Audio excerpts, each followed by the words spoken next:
those kind of high school cheerleader types, I would imagine. So I'm not surprised. And to herself, I gather. You know, she had her eyes across the river over into Manhattan. So, again, I'm not surprised. Okay, so that's the observation. Debbie Harry. We'll go from there. Today, Chris, you've gotten us a really good guest. This is, I think, his second appearance on the Paracast. And he's present and accounted for, along with lots of sound Michael. effects. Hey. All right. Yes, indeed, Paracast listeners. We have Michael Esposito, a longtime research and investigative associate of mine who gets my vote for arguably in the top rung of the world's top EVP experts. He's got quite a background that includes Desert Storm, Army intelligence, PSYOPs work that filters all the way down into haunted site investigations around the world. The most impressive EVP expert that I personally have worked with, and Michael and I have done over the years. It's been a few years. We're planning on some more investigations, but back in 2006, 2007, we went to some of the most haunted sites around his area, which is in Illinois. He's just outside of the Chicago area. And Michael, I must say, having watched Game 7 of the World Series, what do you think? Chi-Town, the Cubbies. Yeah, 108 years in the making. Oh, man, that was quite something. Congratulations to any of you Cub fans out there. I'm not sure if Michael's much of a sports fan. He's more of the serious, studious type. But, hey, my hat goes off to all the Cub fans out there, a long time in the waiting. Jennifer Childress, David Childress's wife, of course, is a diehard Cubs fan, and she said her grandmother's probably turning over many times in her grave because she waited for the Cubs to win the World Series her whole life, was a rabid fan. My congratulations goes out to the entire Cubby organization and all their fans. And what a great guest to have on taping the day after Game 7. But getting back to the subject at hand, Michael has absolutely blown me away with just hundreds of electronic voice phenomenon recordings, EVPs, which are, we think, the recorded voices of people, entities, beings, what have you, that have some sort of residual presence in the present day. And as the theory goes, we're able to pick up recordings, if the conditions are correct, of these disincarnate energy forms, for lack of a better term. I've been present when Michael has done EVP sessions. I've gone through and combed through the evidence. I don't have near the fine-tuned ear that he has, but to be honest with you, I've been so impressed with some of the quality recordings that Michael has acquired and accumulated that last year I produced an album of music, some grooves that I had hanging around for years and some new material, and then used Michael's EVPs as vocal tracks for, samples of, to put on top of the music. And I must say, it takes a lot to impress me. And, I am quite discerning, as most of our listeners know. And I do really applaud Michael for his efforts. He's literally traveled around the world to haunted sites and has gathered, amassed, I should say, thousands of recordings that I think bear scrutiny. Michael, welcome to the show. Why don't, for our new listeners, why don't you give us a little background about yourself and how you got involved in acoustic work to begin with, and then how that dovetailed into your haunted site investigations and EVP work. Thanks, Chris. Yeah, and Chris, it's a great album. If people want to find that album, of the mixes that you did, which are absolutely brilliant, they can go to on Facebook. Lost Patrol Records. Just Google, on Facebook, just put in Lost Patrol Records, and then I'll take them to a Bandcamp page where they can get that as a download currently right now. And just one thing about the Cubs really quick, and don't get me wrong, I'm a huge hockey fan. I absolutely love the Cubs, but I read something the other day as far as Cubs baseball. Someone said fireworks, mayhem in the streets, all this yelling and screaming. Is this something we're going to have to put up with every 108 years? And I thought that was brilliant because, and again, when you mentioned that Schiller's grandmother was turning in her grave, it's you're looking at an event, an energy that hasn't happened in not just a parent's lifetime, but even a grandparent's lifetime, and going back 108 years, and that's an energy event that is unprecedented.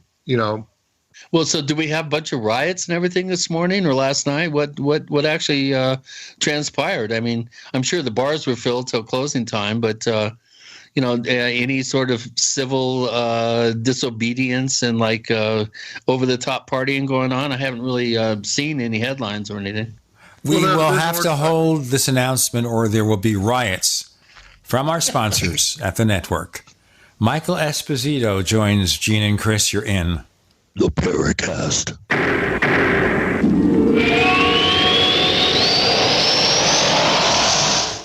The award-winning graphic converter, the universal genius for photo editing on your Mac. Join over 1.5 million loyal users for this Swiss Army knife photo editing app.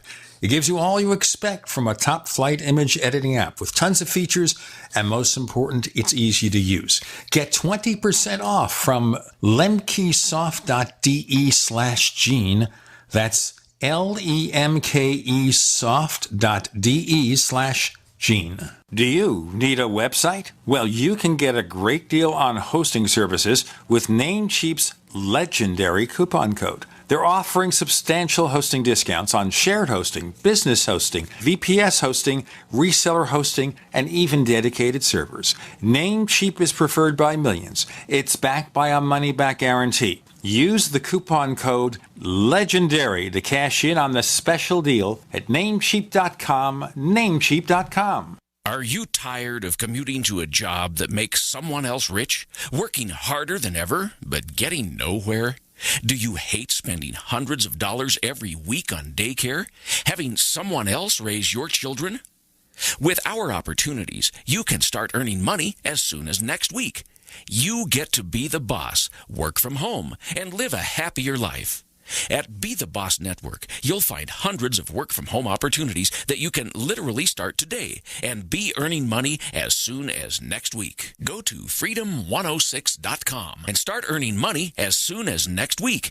You get to be the boss. Get out of the rat race. Work from home. Go to freedom106.com right now and change your life today. That's freedom106.com. Go to freedom106.com and start earning money as soon as next week. You be the boss. Go to freedom106.com. From the pages of the Bible comes a terrifying account of an ancient beast that was half man, half demon. It is returned in a best-selling novel, Nephilim, by L.A. Marzulli. Indiegogo presents you with an opportunity to get involved in making this supernatural novel into a major motion picture. Join journalist Mac McKenzie as he travels halfway around the world to uncover the truth about aliens and demons. Join our Indiegogo campaign to get Nephilim made into a movie. Go to Indiegogo.com, #Nephilim. People who can afford a LASIK procedure sure are lucky. Imagine being able to throw away your contacts and glasses. Imagine waking up tomorrow with 20/20 vision. Too bad everyone can't afford LASIK. Well, guess what? There's a company that agrees with you. TLC Laser Eye Centers is now offering great prices on high-quality LASIK to make it affordable for everyone. That means you get the latest FDA-approved all-laser LASIK technology for less than what others charge. And if you call right now, we'll schedule a free appointment so you can discover if LASIK is right for you. Results may vary. Call 1-800-933-1427. Even better, if you're one of the first 100 callers, ask about an extra $400 off your all-laser LASIK procedure. That's $200 off per eye. We've already performed over 2 million procedures. Let us help you. Discover how you can get the quality LASIK experience you deserve for less than what others charge. For your free appointment, call 1-800-933-1427. 1-800-933-1427. A lot can happen in 6 seconds. A rodeo ride, a dramatic basketball win, and the world record holder can solve a Rubik's Cube. 6 seconds is how long it takes for an 18-wheeler traveling at a safe speed to come to a complete stop. And in those 6 seconds, that truck will travel the length of 2 football fields. So please, give them room. Never cut in front of a large truck for any reason. Our roads, our responsibility. Learn more at sharetheroadsafely.gov. We'd like to hear from you. If you have a comment or question about the Paracast, send it to news@theparacast.com. That's news@theparacast.com. And don't forget to visit our famous Paracast community forums at forum.theparacast.com. So once again, a reminder that if you want to get the real special version of the show, no ads, better quality audio, and the exclusive After the Paracast podcast, if you want the number one numeral uno way to support the show, check out the Paracast Plus at plus.theparacast.com. In our previous segment, Chris asked a question of Michael Esposito. I think it's more about sports, though, and the Cubs and everything. What's your response? Well, actually, I think it's about Northsiders versus Southsiders. Northsiders are pretty tame. They get a little loud and rambunctious, but it's all fairly safe. Chicago's had such a horrible track record as of late of shootings and such.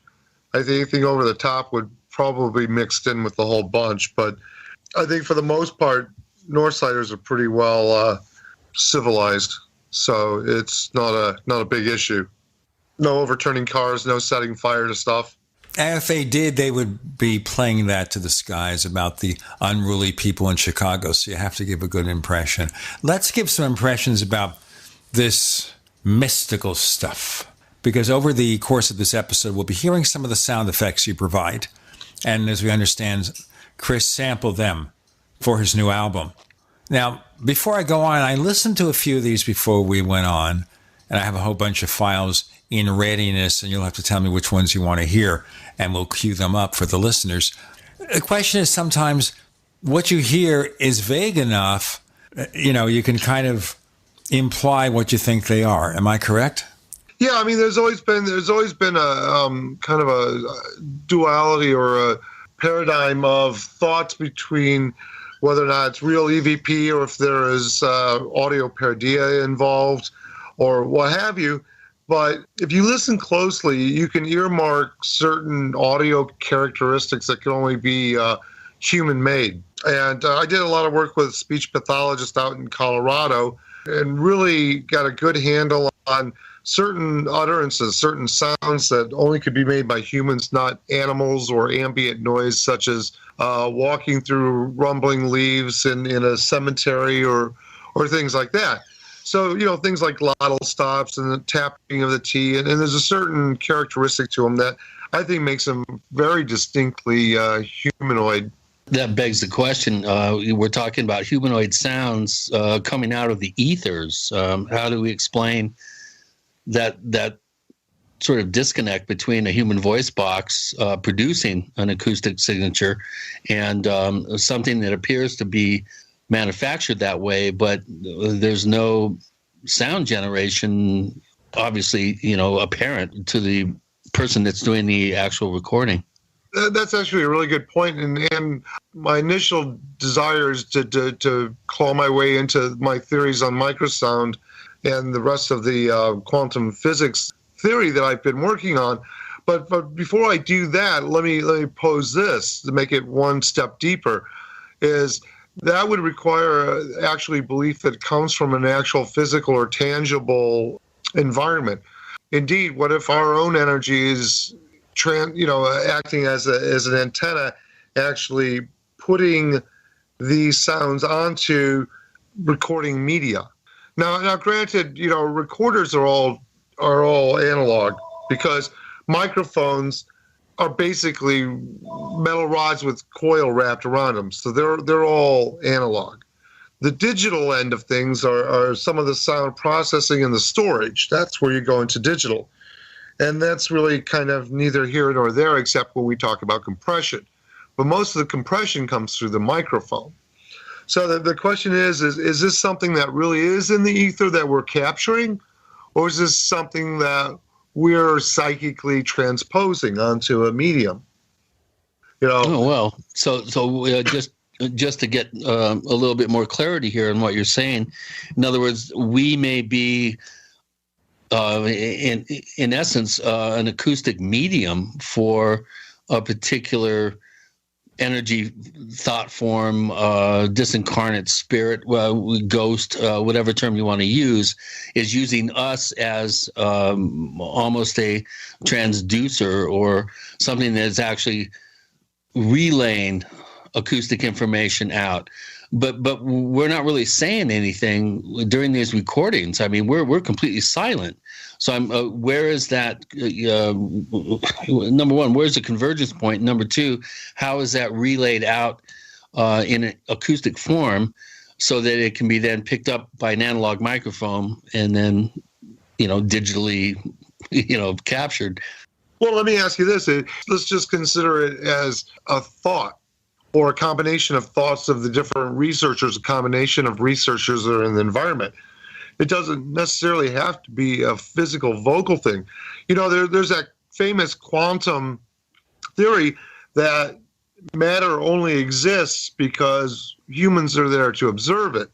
In other words, if there's a tree in a woods and no human's ever seen it, it's been in a constant state of deterioration and doesn't no longer exist. It literally, the molecular structure falls apart because without the strength of human observation, it doesn't have the energy to hold itself together. So I hate to kind of jump in on that one there, Michael, but that's kind of over the top there, buddy. In other words, all those forests up in Siberia. We're looking at a full range of possibilities too. You have to. Right.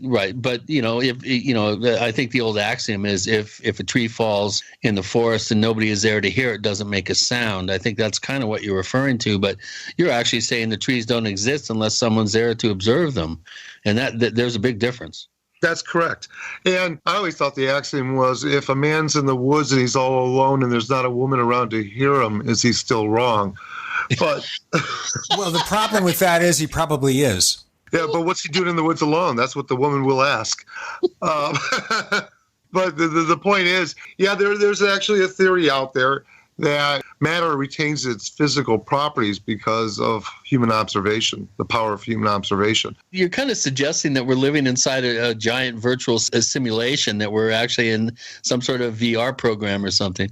Gee, I'm not the only one that's ever thought that, Chris. Well, yeah. Yeah, I mean, it's not a new concept. I mean, and is there some reality to it? Then you have to question, I question, therefore I'm God. Well, how about trail cams? Trail cam can be set up and no one's there to observe them, yet they're able to capture real physical events in the environment. Until the point of observation, right. Then once it's no. I mean, just because a trail cam image isn't observed by somebody doesn't mean that it's not there. But there's no proof of it because no one's observed it. It's a circular argument, is what it is. It's really right, exactly. Secondary to, I was using it as a side post to where I was actually going with it.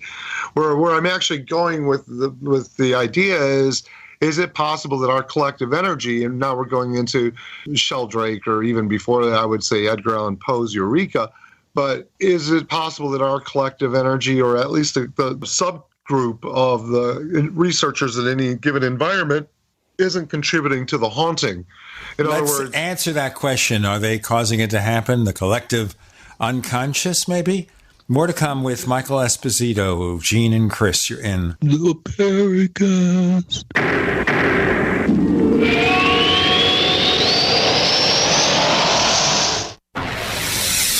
You are listening to GCN.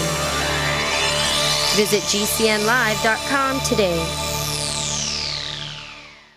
Hi, this is Ted Anderson. I'm here to tell you about GCNtelecare.com, a team of board-certified doctors assisting you 24 hours a day, 7 days a week, 365 days a year. Within 15 minutes of registration, care your family can afford. Revolutionizing the healthcare industry, virtual consulting providing diagnosis of non-emergency medical issues by phone or secure video on computer or smart mobile devices. GCNtelecare.com. Virtual care anywhere. Has neck, back, or shoulder pain got you down? Go to sunshine-pillows.com and get soothing comfort, support, and pain relief fast. Their microwavable heat therapy pillows and wraps treat neck and shoulder pain, reduce stress, and relax the soul.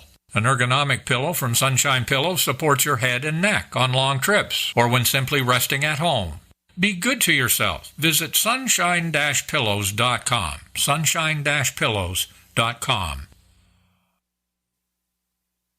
Dangerous blood clot device alert. If you or a loved one had an IVC filter placed to prevent blood clots from traveling to your heart or lungs and suffered an injury, you may be entitled to substantial financial compensation. The FDA warns that IVC filters may cause serious complications, such as heart or lung damage, internal bleeding, and even death. These dangerous blood clot devices can break, and the metal fragments can travel to your heart or lungs, causing serious injuries. If you or a loved one suffered organ damage or other injuries from an IVC filter, you may be entitled to substantial financial compensation. Act now. Time is limited to file a claim. For a free consultation and free information, call Injury Help Desk at 800-478-1507. 800-478-1507. 800-478-1507. This is an advertisement. Paid non-attorney spokesperson. InjuryHelpDesk.com is responsible for this advertisement. Principal office, Las Vegas, Nevada. Hi, Peter Vaccaro for ParanormalDate.com. Are you looking for love in all the wrong places? Now you have a chance to change that by signing up for free at ParanormalDate.com. This incredible dating site puts people of like minds together. People who are interested in the strange, the unusual, mysteries, ghosts, UFOs, and the afterlife, and so much more. ParanormalDate.com was developed for you, people seeking a viable alternative to the other dating services. You can join for free by going to ParanormalDate.com, and if you decide you like it and want to connect with people, use the code GEORGE for a substantial discount. Mark Rawlings, president of ParanormalDate.com, says so many people hunger to share their experiences about the paranormal, the unexplainable, or the afterlife, and so much more, and this is the source for them to meet and share that common interest. So sign up for free at ParanormalDate.com, ParanormalDate.com, and use the code GEORGE if you decide to connect with someone you like.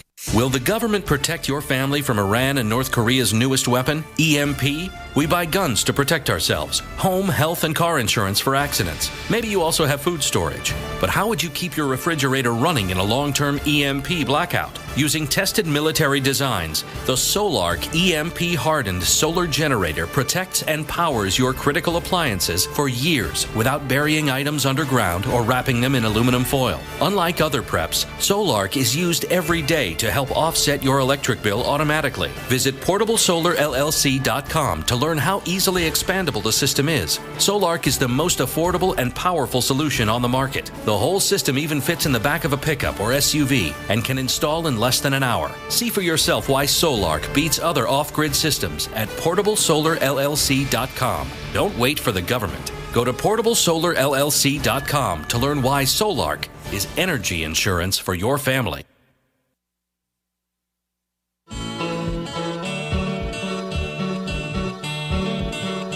This is Micah Hanks of the Gralien Report, and you're listening to the Paracast, the gold standard of paranormal radio.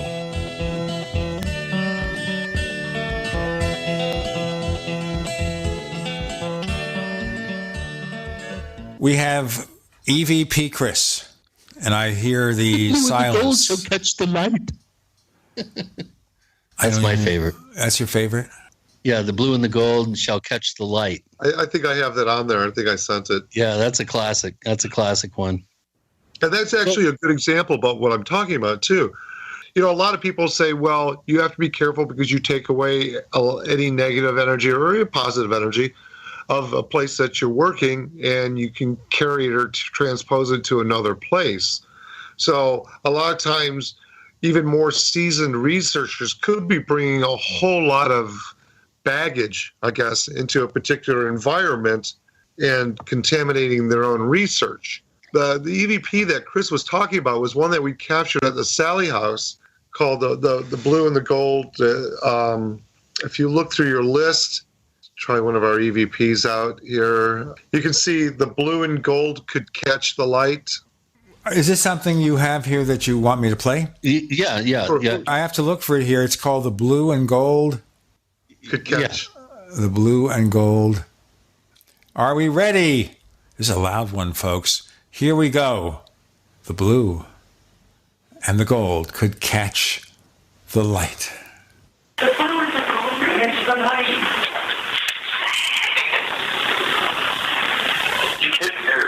Well, that sounds like something you can understand it, at least. Well, we're getting way ahead of ourselves here, Michael. I think, first of all, my original question still stands. How did you get interested in this subject to begin with? What kind of background do you have?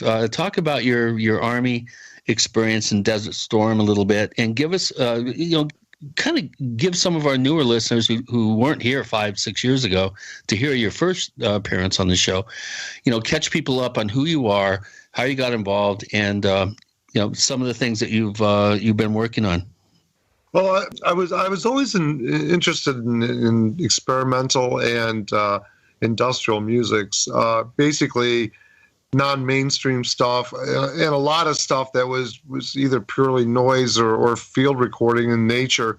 I remember as a child listening to the sounds of the semis on the highway in the wee hours of the morning, or the thumping of the furnace, and actually really enjoying the sound of it and finding a lot of comfort and peace in it, and enjoyed it probably a lot more than music. So I've always been kind of attuned to sounds as music, in sort of a John Cage, I guess, kind of way. And I'm referring to 433, where he played nothing for 4 minutes, and people were forced to listen to the sounds around them. Eventually, how I actually got into EVP research is I was building a mid-tower computer. I used to modify and hack computers, and I was building a German Teratech, like a 32-track studio in a mid-tower case. And I was trying to mod the frequency ranges on it, and I ran into some of this EVP stuff, and I tried it, and I got absolutely incredible results from the very beginning, and literally been hooked ever since. And then it was just natural down the road to start taking these voices and build them into constructs or compositions, if you will, of listening music. And most of my recordings, and quite a few of them, you'll hear is all sounds made from a particular environment. So they're phenomenological snapshots. They're everything that was in the room at the time, chopped up and rearranged, but maintaining the legitimacy or the original frequency values. So basically, it's really a sort of a snapshot of a room or a place, cemetery, whatever, rearranged into an aesthetic composition or an aesthetic picture, if you will. Okay. Well, how did you get involved with Army acoustic work in the field? Well, yeah, most of that was, I was in desert. I got my Army commission from the University of Notre Dame, and in Desert Storm and Desert Shield, actually the whole 3 tours, I was in PSYOPs and other fields in the military, wore civilian clothes. I lived previously in Egypt, so I spoke plausible Arabic, and a lot of that was involved with that. So some of that, again, there wasn't, I wasn't creating or recreating like the old classic Vietnam piece where we were emulating dead people, wandering the jungles of Vietnam because they couldn't get buried in time, and playing them over loudspeakers of Hueys or anything like that. But so were you beaming Arabic into the heads of troops in trenches that were so freaked out that they came out and started kissing the feet of GIs because Muhammad had been talking to them in their heads, or anything kind of sci-fi like that? Well, no, but music's always been a factor. I mean, in sound, we've always used the pleasant musics to disarm ourselves in a way that, hey, they listen to our music, everything's cool. It's kind of like someone listens to Barry Manilow walking to a hip hop concert. You're just not going to get a whole lot of good response. But if you, well, it's kind of a, you know what I'm saying? You really want to. Well, I remember for an example of acoustic psyops operations. I remember this from the Waco siege, and also from the siege of Manuel Noriega at the Vatican Embassy in Panama, where the sounds of rabbits being slaughtered and heavy metal music and weird sort of demonic background, backwards masking type stuff was going on. I'm surprised you didn't bring up the Barney theme song from Three Kings, or whatever. Was that name of that movie, Three Kings? Yeah, Three Kings, right. Yeah. I'm surprised that one didn't come up. That's what I usually get. Well, I'm cutting to the stuff that's been publicly acknowledged by the military, just to keep you from having to divulge classified projects and that sort of thing. But you were involved in some pretty sophisticated EM generated sound, acoustic waves that the average person really isn't aware of. For instance, in New York, for a short time, there was a billboard promoting a TV show that if you stood in one place in the sidewalk, you could hear the actual acoustic signature of the ad in your head. And as soon as you stepped out of the range of the EM field, then that voice would disappear from in your head. There was no apparent acoustic signature. If you were nearby, you couldn't hear anything. You'd just hear it reverberate inside your head. How sophisticated do you think our technology is in the military and the intelligence services? That's actually a very old concept. In fact, they attribute that kind of to the widespread appeal of classical music, that the frequencies involved in a lot of the composition of classical music vibrate the inner ear hairs and create sounds in your head that aren't actually played. In fact, there was a famous female, on my wall, I posted a great interview by her a long time ago. There's a female electronic music pioneer from the 60s and 70s that would create electronic music that actually would create tones that weren't being played in the individual listener's ears based on vibrating of the hair on the inner ears and the anvil and hammer, of course. So the whole concept of that billboard is actually not new technology or anything. It's just a new application of it. Let's do a break here and continue with this. Michael Esposito, EVPs, with EVP Chris and Jean. I don't get anything in front of my name, although some people use words I can't repeat. You're in the Paracast.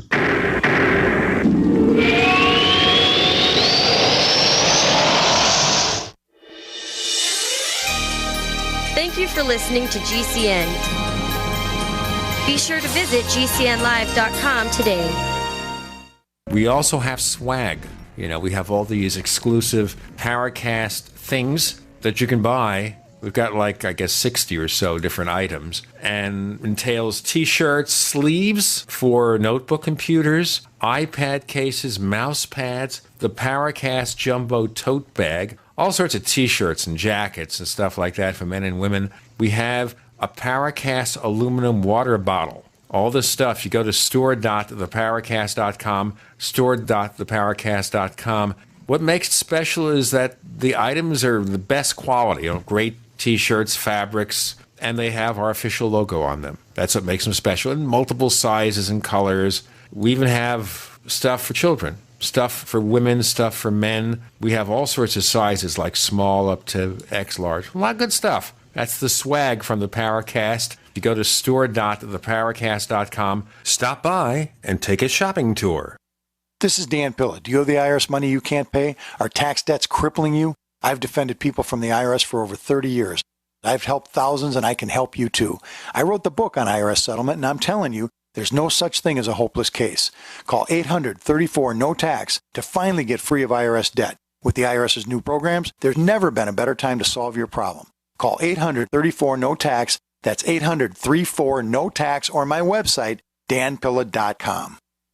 Fully cooked, ready-to-eat bacon. I'm talking thick, meaty, center-cut presidential bacon. Savory and delicious. I buy some, I use some, I store some. Awesome. No refrigeration needed with a 10-year shelf life. NASA pack technology. Bacon. Fully cooked, fully hydrated, ready to eat right from the packed bacon, or warm and served. Life-saving, ready-to-eat bacon. 10-year shelf life bacon. Ships free at fullycookedbacon.com. Fullycookedbacon.com. By now you know that wireless technology like cell phones do in fact pose dangers to the health and privacy of everyone. Block-It Pocket's wide range of products are unmatched in providing the protection you deserve. No scare tactics, just common sense. BlockItPocket.com offers quality American-made options to alleviate and eliminate these invisible dangers. Learn more at BlockItPocket.com or call 888-315-9618. BlockItPocket.com, enhancing health and privacy.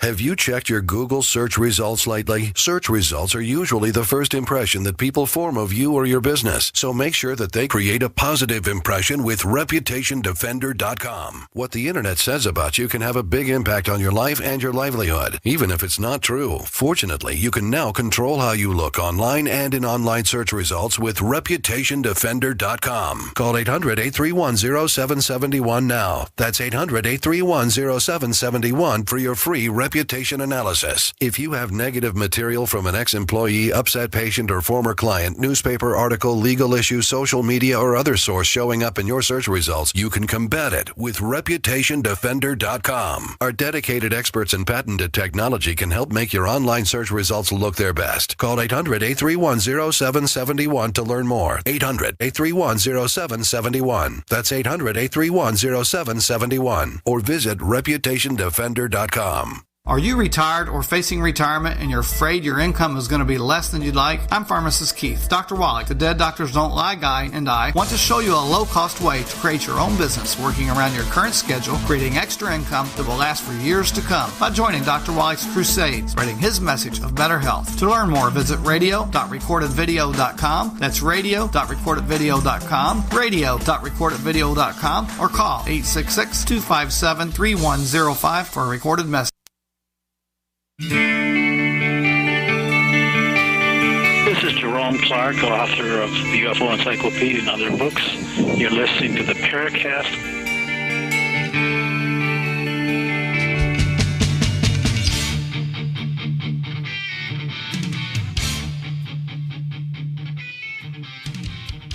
That is EVP, Chris. We now know where that voice comes from. Michael, I'm sorry I had to kind of break off your discussion a little bit there. Would you continue, please?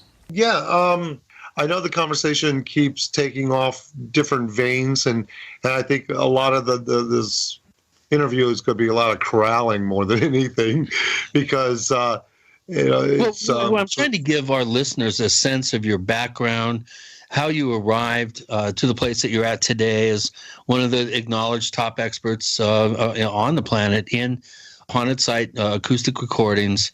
I have seen with my own eyes, and I'm as you know, Michael, when on that first trip we took, I was rolling my eyes, and I was really skeptical about about the whole concept. Sure, I heard some Class A EVPs and they sounded impressive, but I wasn't there when they were recorded. It's like, come on, show me. It's almost like I was born in Missouri. I need to be shown these things. I need to experience them. And by the time we were done, going to Mantino, going to the Rico D's restaurant, We didn't really get anything at the Studebaker Mansion, but Mantino and Rico D's. I mean, how do you explain? Let's set up for our audience the Rico D's amazing recording that to this day I still can't wrap my head around how this could possibly have happened. You have to picture this, listeners. Here we arrive. It's a restaurant that used to be the country house for Al Capone. It was his private little bordello, his place where his guys would hang out. The second floor was a house of ill repute, a private bordello. There were tunnels that went from this place to the Chicago River. It had an amazing history after Capone. In the 20s and 30s, and then onwards, it was a biker bar. Someone was killed in the attic, and when we walked in, the owner of the restaurant, the first thing he really told us is nobody goes up into the attic, and we can get into it a little later why. But he considered it kind of off limits and very dangerous.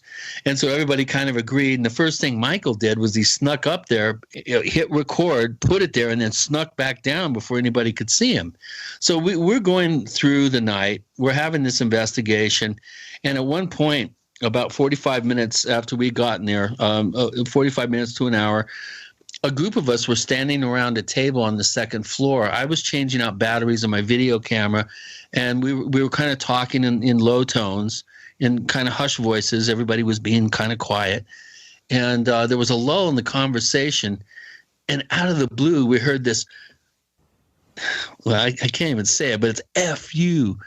And everybody's eyes got wide. And we looked around, and we could tell nobody had cursed this out. Around the table, it was somebody else's voice. It was just loud as could be, like somebody in the room had cursed this out and said, F you. And as we're sitting there going, did you say, we're looking around, here comes Michael and the owner of the restaurant down the hallway. And they walk into the room, and we excitedly say, you won't believe what just happened here. And what did he say, the owner of the restaurant? He made some phrase like, wow, I can't believe that just happened, or I can't believe that happened, or he said a phrase. Right. Wow, it's amazing. I can't believe that just happened. It's amazing what you find here, or something like that. Right, but it was a very distinct It was a very sentence. distinct. And by this time, I had switched out batteries, and I recorded him saying this as he walks into the room.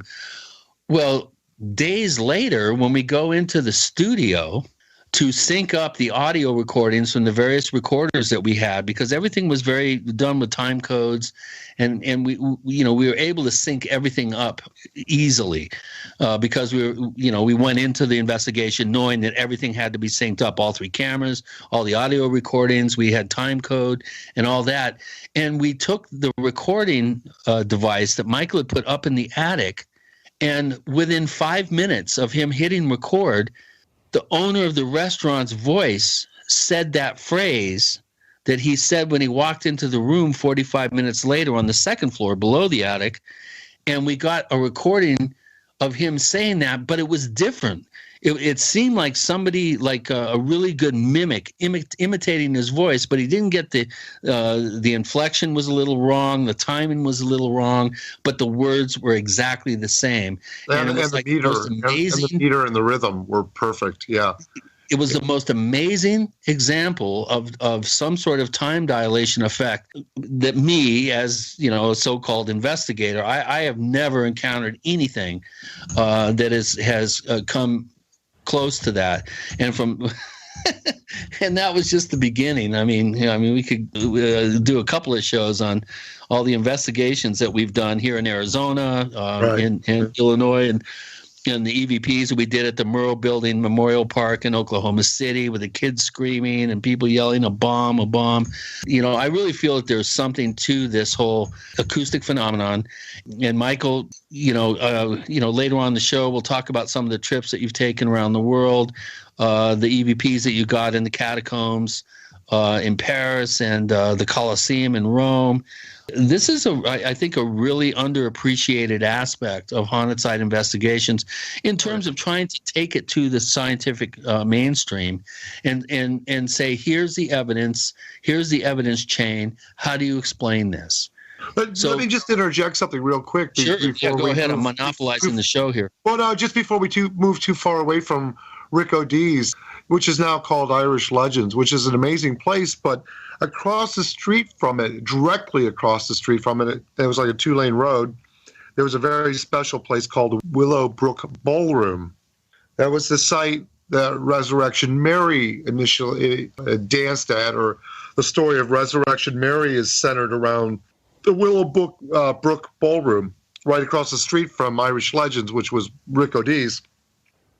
And you guys probably haven't heard, but a couple days before Halloween, it burnt to the ground.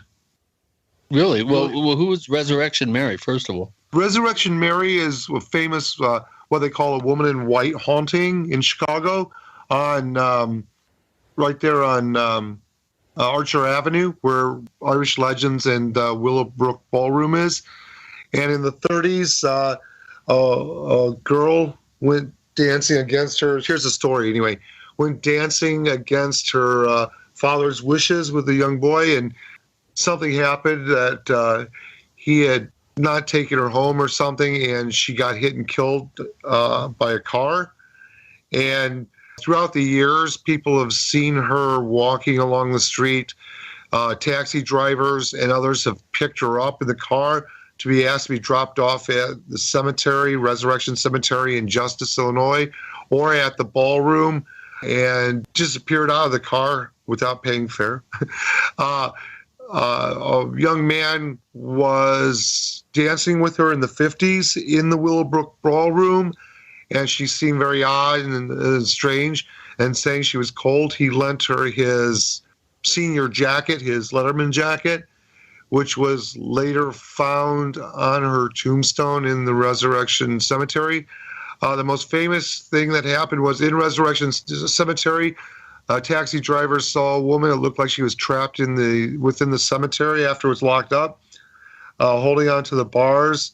And so he called the police, and the police arrived, and they didn't find anything. But the two places where she was holding on to the bars were horribly melted with handprints in them, including you could actually see fingerprints, which drew so much attention that the church actually had to cut the bars out of the fence and then replace them, which there's some speculation of where those bars actually are. But the legend of Resurrection Mary is probably as famous as the Curse of the Goat is in Chicago, if not more.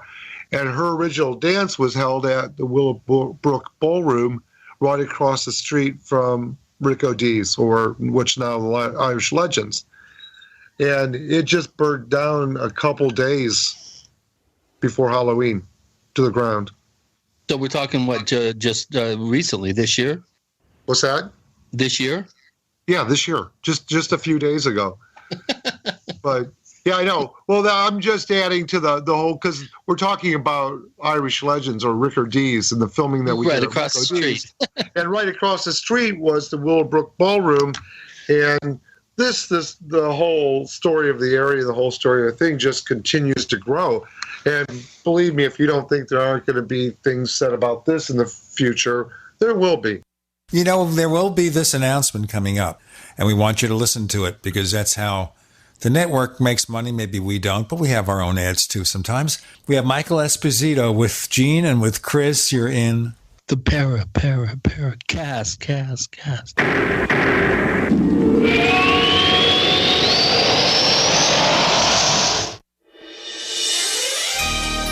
Thank you for listening to GCN. Be sure to visit GCNlive.com today. Attack of the Rockoids has been well received by critics and readers alike. It's a thrill-a-minute story you'll never forget. A former U.S. military intelligence officer is haunted by intense dreams about a beautiful woman pleading for his help after a terrible battle in outer space. But the dreams turn out to be true and thrust him into a telepathic love affair with a woman whose faraway planet is intent on destroying the Earth. And now the gripping tale continues in The Coming of the Protectors.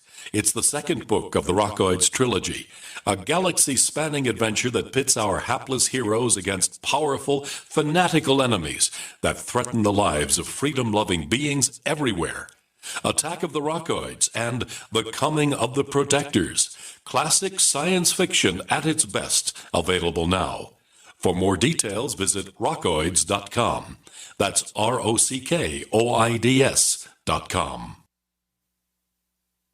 Diabetes is at war with your circulatory system. Fight back with Cardivite. Cardivite is a dietary supplement containing powerful herbs for circulation and healthy cardiac function. Improve your energy, stamina, and mental acuity. Reduce swelling, cold hands, and risk of amputation. Get your blood flowing with Cardivite. This 5-star rated product was developed by a diabetic pharmacist and is available online at www.getbloodflowing.com. That's www.getbloodflowing.com. Paid non-attorney spokesperson Adam Pulaski of the Pulaski Law Firm with principal office in Houston, Texas is the attorney responsible for the content of this ad. This ad is not legal advice, and the choice of a lawyer should not be based solely upon advertisement. Services may not be available in all states. Attention Xarelto users. If you or a loved one took Xarelto and suffered a serious bleeding event, you may be entitled to financial compensation. Xarelto is a popular prescription blood thinner used to prevent blood clots and protect patients from strokes. These serious bleeding events have led to numerous cases of hospitalization and even death. Phone lines are open 24/7. Call 800-261-0937. That's 800-261-0937.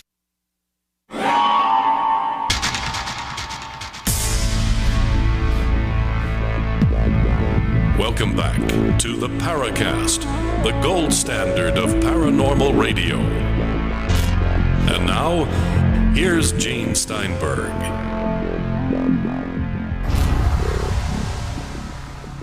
So we have the echo of Chris O'Brien.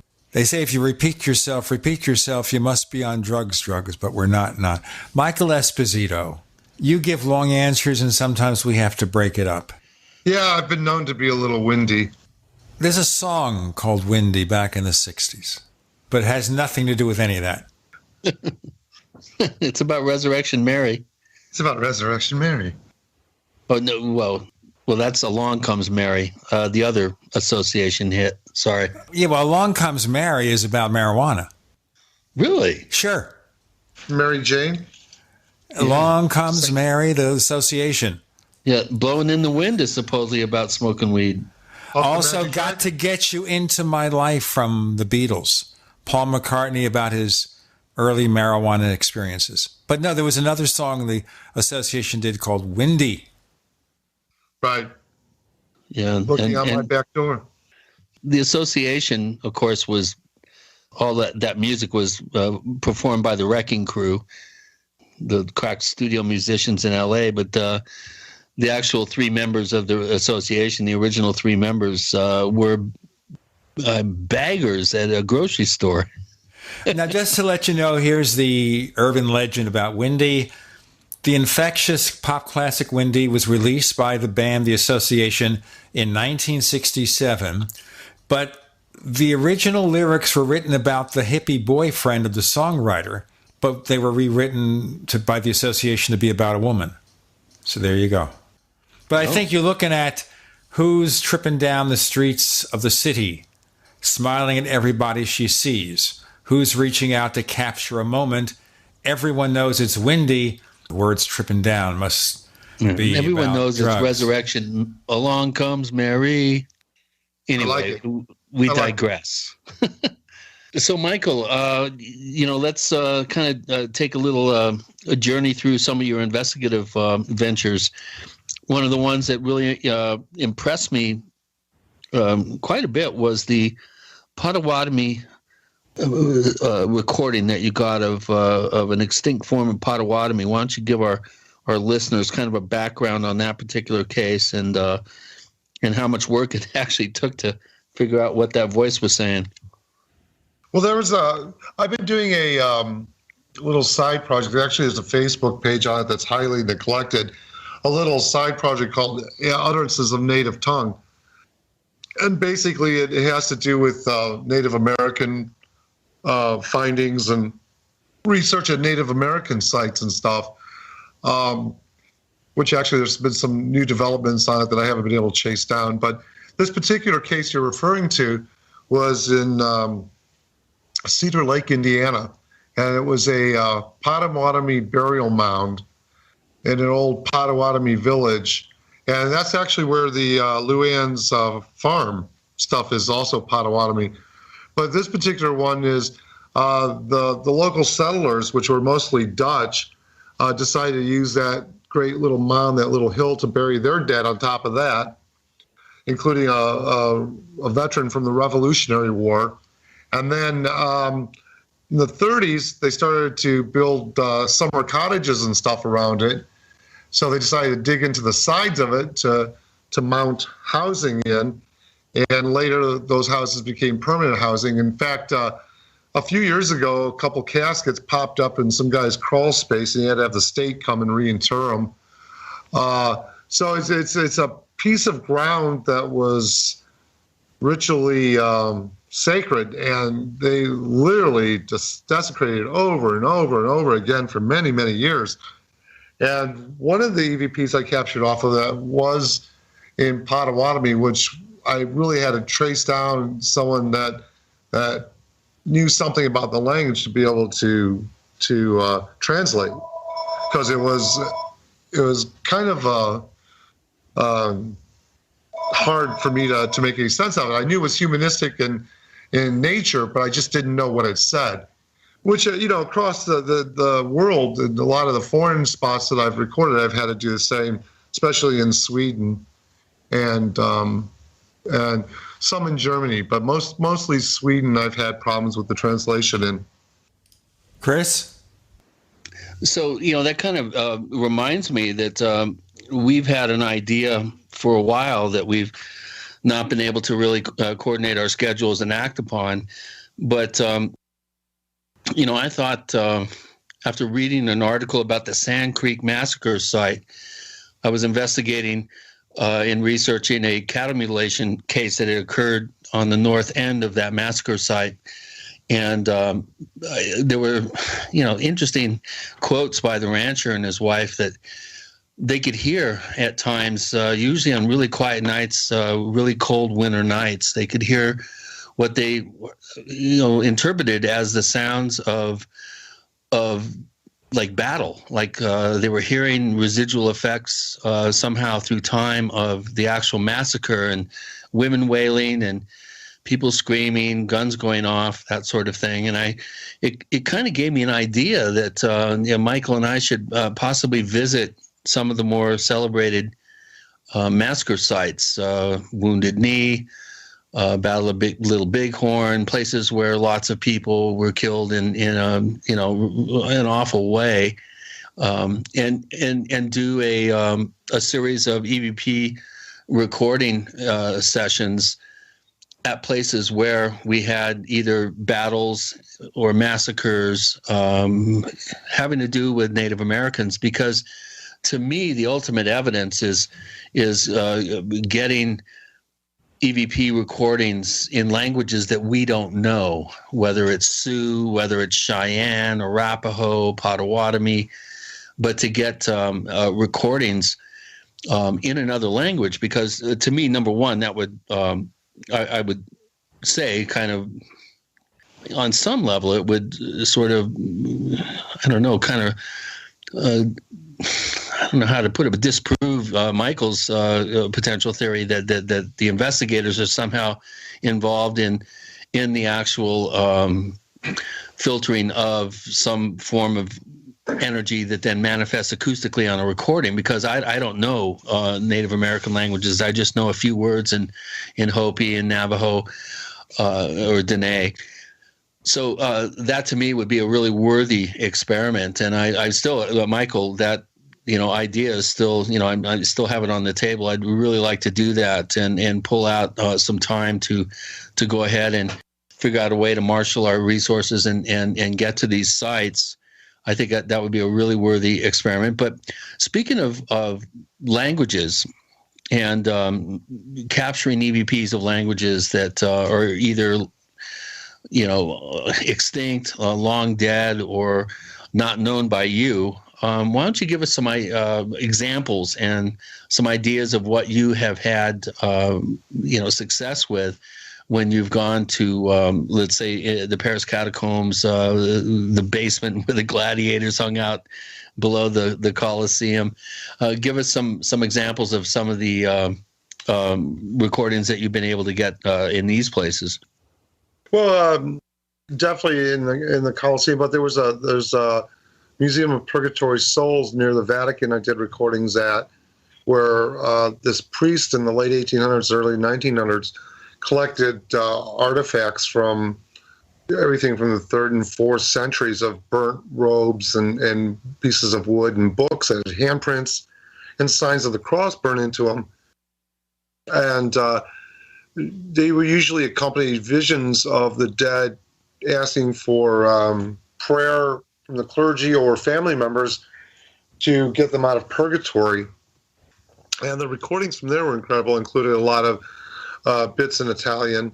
In the Gamala Prost Garden of the Haunted Priest House in northern Sweden, quite a few Swedish voices and stuff. But it's also references, too, that are important. Let's do more of that. Let's talk about these voices and the references. In our next segment with Michael Esposito. I'm Gene, he's Chris, you're in Paracast.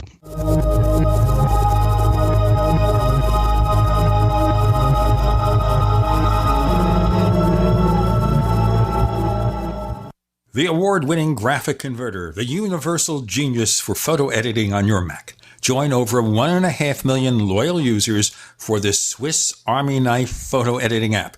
It gives you all you expect from a top-flight image editing app with tons of features, and most important, it's easy to use. Get 20% off from lemkesoft.de/Gene. That's lemkesoft.de/Gene. Do you need a website? Well, you can get a great deal on hosting services with Namecheap's legendary coupon code. They're offering substantial hosting discounts on shared hosting, business hosting, VPS hosting, reseller hosting, and even dedicated servers. Namecheap is preferred by millions. It's backed by a money-back guarantee. Use the coupon code LEGENDARY to cash in on the special deal at Namecheap.com, Namecheap.com. Hi, Peter Vaccaro for ParanormalDate.com. Are you looking for love in all the wrong places? Now you have a chance to change that by signing up for free at ParanormalDate.com. This incredible dating site puts people of like minds together.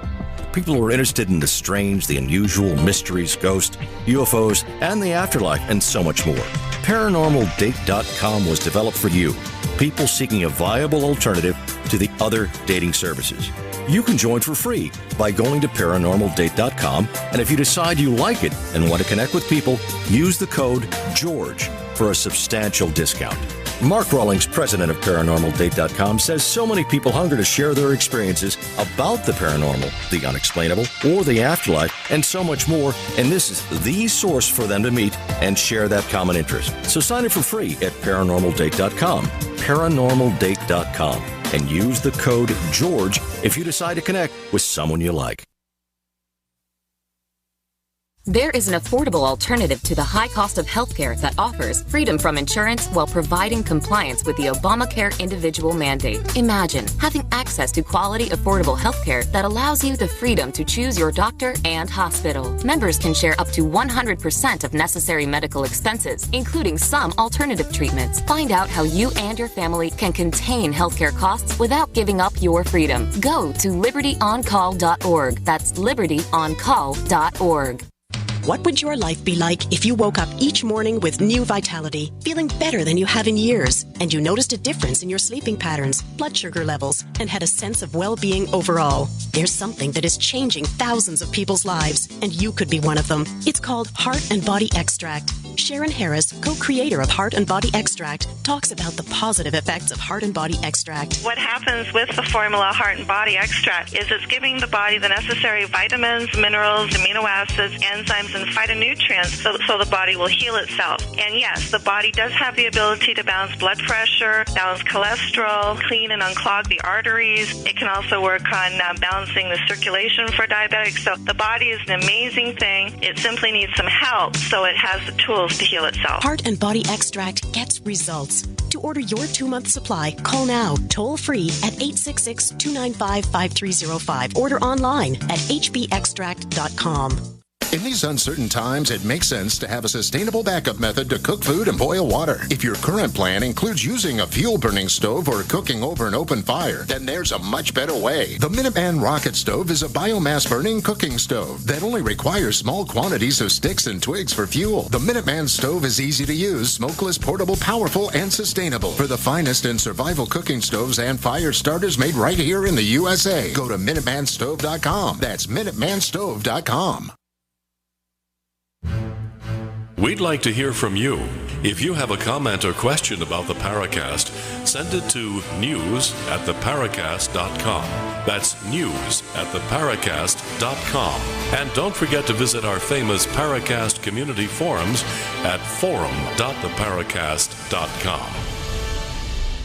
Gene and Chris in the Paracast, a reminder, the best way to support this show is to consider joining now, today, the Paracast Plus at plus.theparacast.com. Go to that site, plus.theparacast.com. Get all the information on how to do it. It's up to you now. We have Michael Esposito, who tends to start long answers when we have a minute left with our segment. It's timing. We also have a whole bunch of audios I'd like to hear more of. Can we start moving towards that? I was going to lead into a couple of them. Not far from the Potawatomi burial mound was a old Potawatomi village that they, when they did the trail of blood, they marched. The army marched a bunch of the Potawatomis off the land and towards what actually they were going to try and settle them in Natchez in Kansas, where the Sally House was, but the Indians wouldn't stay there because they said the land was bad, and settled across the river in Kansas for the reservation. Now, there was a hunting tribe that was gone when they took all the village, and when they came back, they found their village gone, so they went out and they caused a battle with the soldiers and took their village people back. And then Indiana sent soldiers to re-round these people up. There was a horrible battle that quite a few people actually died at. And later it became a farm that Luann runs, and she's an attorney, and she runs a horse rescue there. And a couple of the EVPs captured from there, you might find He Did It With Tears is one of them. He's got a whole bunch here, but I have, okay, let's play that one. Yeah. Okay, it's called He Did It With Tears. There you go. And then if you go down a little further, there's one called Burning Squaw. Okay, some people might think this is a sexist title, but here it is. But that's what they say, yes. Yeah, that's why I titled it that. But, yeah. You know, it's a politically correct world. We have to have terms and conditions for everything. I don't know if ghosts are politically correct. But I think when they say burn and squaw, too, they mean actually on fire. Well, talking about politically correct ghosts, when we went to Rico D's, we were trying to create a pilot for a TV show, and every single EVP we got had a word that had to be bleeped out because it couldn't be broadcast. So isn't it interesting? You get evidence that you can't present to the public because, you know, it has curse words in it. Huh. Right. How ironic. So, yeah, so a lot of the EVPs, and then I just did a bunch of recordings. I've been doing family research. One of my theories that I've been working on is that if like energy attracts, and energy can never be created or destroyed, and energy has individual signatures like thumbprints, that blood energy or energy along family trees are probably stronger than energy that are across family trees. And I found out through some research that my great-great-great-great-great-grandfather on my mother's side was a lieutenant at the Battle of Tippecanoe against Tecumseh's village under the leadership of the Prophet in 1811, which actually prompted the War of 1812. And they have a special spot where he actually fell. So they have a marker for where my ancestor actually fell.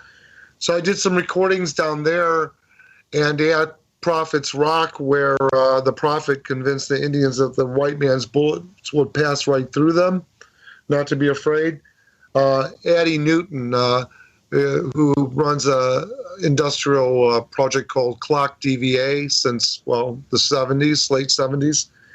He was over from England. We did a couple concerts for a new band we got, and we went down there together and we did some recordings, which I haven't really had a chance to go through yet. So I'm trying to combine this whole utterances of native tongue with some of these other theories of energy and family energy.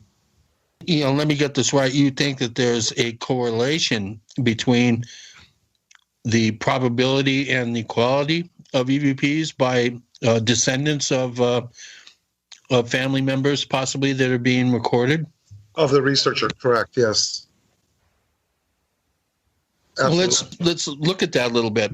Why would that be? Do you think that would indicate? In my research of actually, I mean, when I first started doing this, as you know well, I wanted to deconstruct what I was catching. I wanted to deconstruct what EVP could possibly be, which took me into the quantum physics of microsound theory and short durations of sound actually not being as classical sound engineering tells you shorter periods of sound fall out of the human range of hearing, which quantum physics of microsound says that's not true.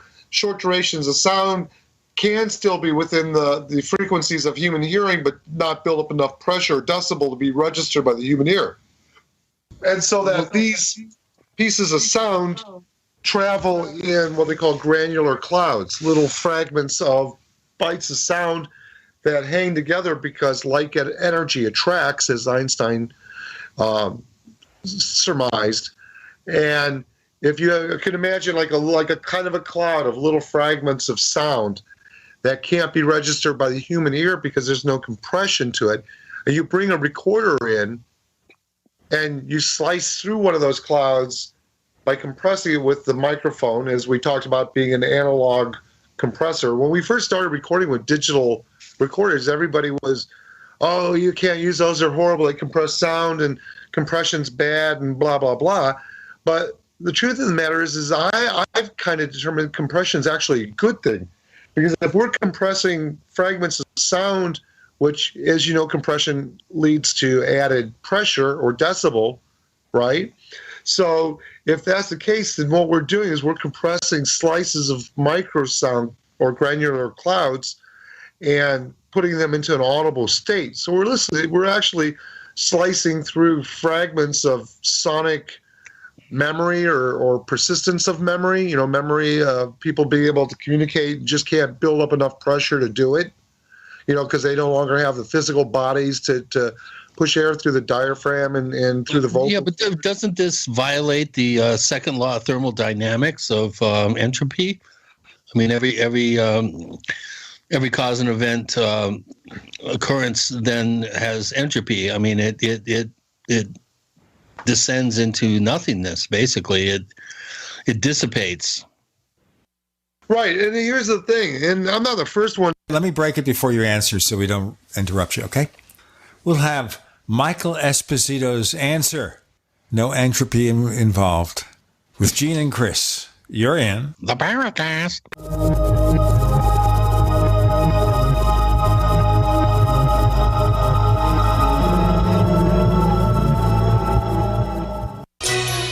Thank you for listening to GCN.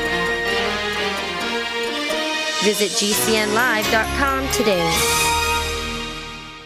Diabetes is at war with your circulatory system. Fight back with Cardivite. Cardivite is a dietary supplement containing powerful herbs for circulation and healthy cardiac function. Improve your energy, stamina, and mental acuity. Reduce swelling, cold hands, and risk of amputation. Get your blood flowing with Cardivite. This 5-star rated product was developed by a diabetic pharmacist and is available online at www.getbloodflowing.com. That's www.getbloodflowing.com. Paid non-attorney spokesperson Adam Pulaski of the Pulaski Law Firm with principal office in Houston, Texas is the attorney responsible for the content of this ad. This ad is not legal advice, and the choice of a lawyer should not be based solely upon advertisement. Services may not be available in all states. Attention Xarelto users. If you or a loved one took Xarelto and suffered a serious bleeding event, you may be entitled to financial compensation. Xarelto is a popular prescription blood thinner used to prevent blood clots and protect patients from strokes. These serious bleeding events have led to numerous cases of hospitalization and even death. Phone lines are open 24/7. Call 800-261-0937. That's 800-261-0937. For P150, P150GA, P150NY, P150OK, P150TN, C250A, C250E, C250Q. Not available in all states. If New York or Colorado, call for a similar offer. What's the scariest thing about going to the dentist? Opening your mouth or opening your wallet? Because just a simple cleaning can cost $100, and things like root canals can cost you hundreds more. If you don't have dental insurance to help, call Physicians Mutual Insurance Company, 1-800-656-4939.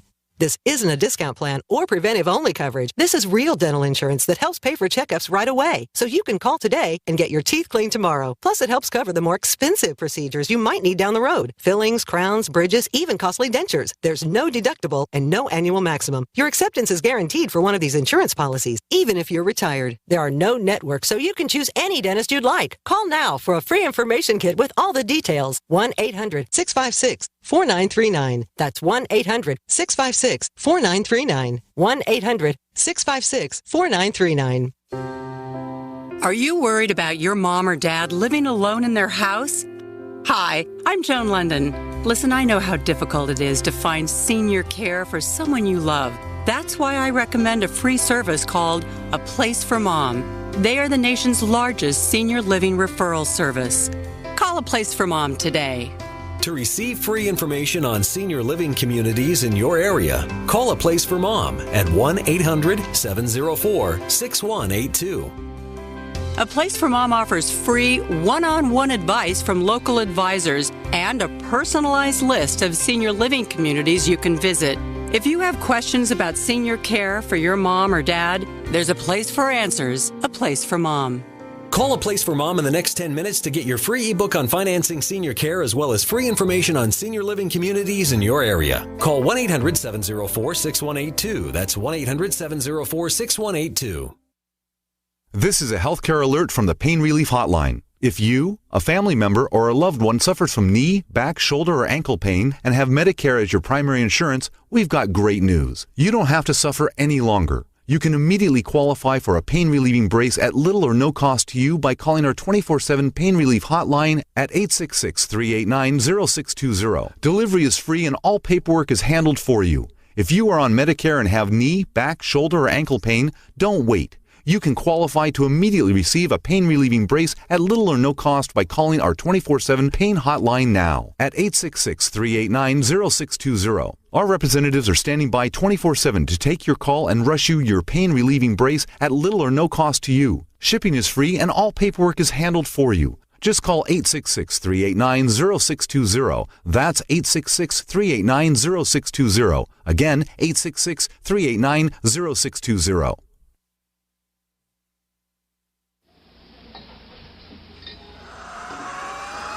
Hi, this is Joshua P. Warren, author of The Poor Man's Paranormal, and you're listening to the Paracast, the gold standard of paranormal radio.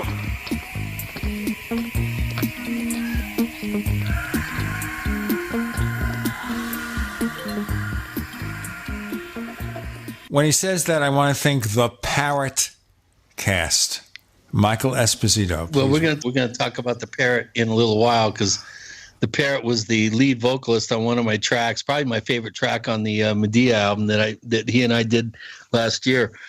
Well, Michael, you know, you're throwing out terms like quantum mechanics and granular clouds.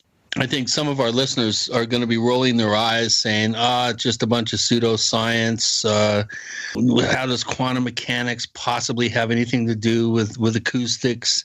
Why don't you give us a little deeper background on this particular use of terms and also kind of define give us a little bit more complete definition of how you're relating quantum mechanics with acoustics. I'm a little fuzzy here. I'm not quite sure where the connecting points are. All right, let's take it back then. There's always been a question of what happens to sound once we no longer can hear it. And that also folds into theories of echo. Now, Marconi always believed, he was the fellow who invented the radio, or as we give him credit for, that sound never was ever gone, never dissipated completely, that it just got infinitely smaller. And he always had hoped, and he stated that he had always hoped that he could build a receiving device sensitive enough to be able to hear Jesus' Sermon on the Mount.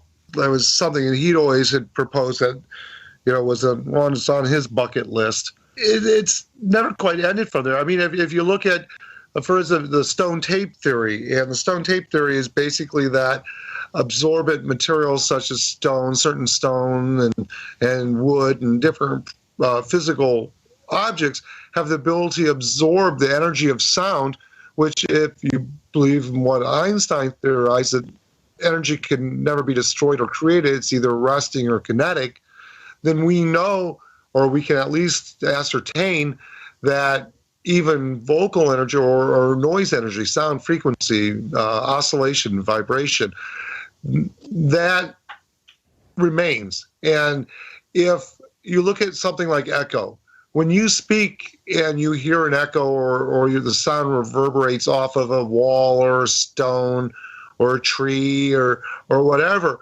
we're pretty confident now from the research that audio engineers and scientists have done that although some of the audio actually reflects off of the object, some of it's also absorbed into the object.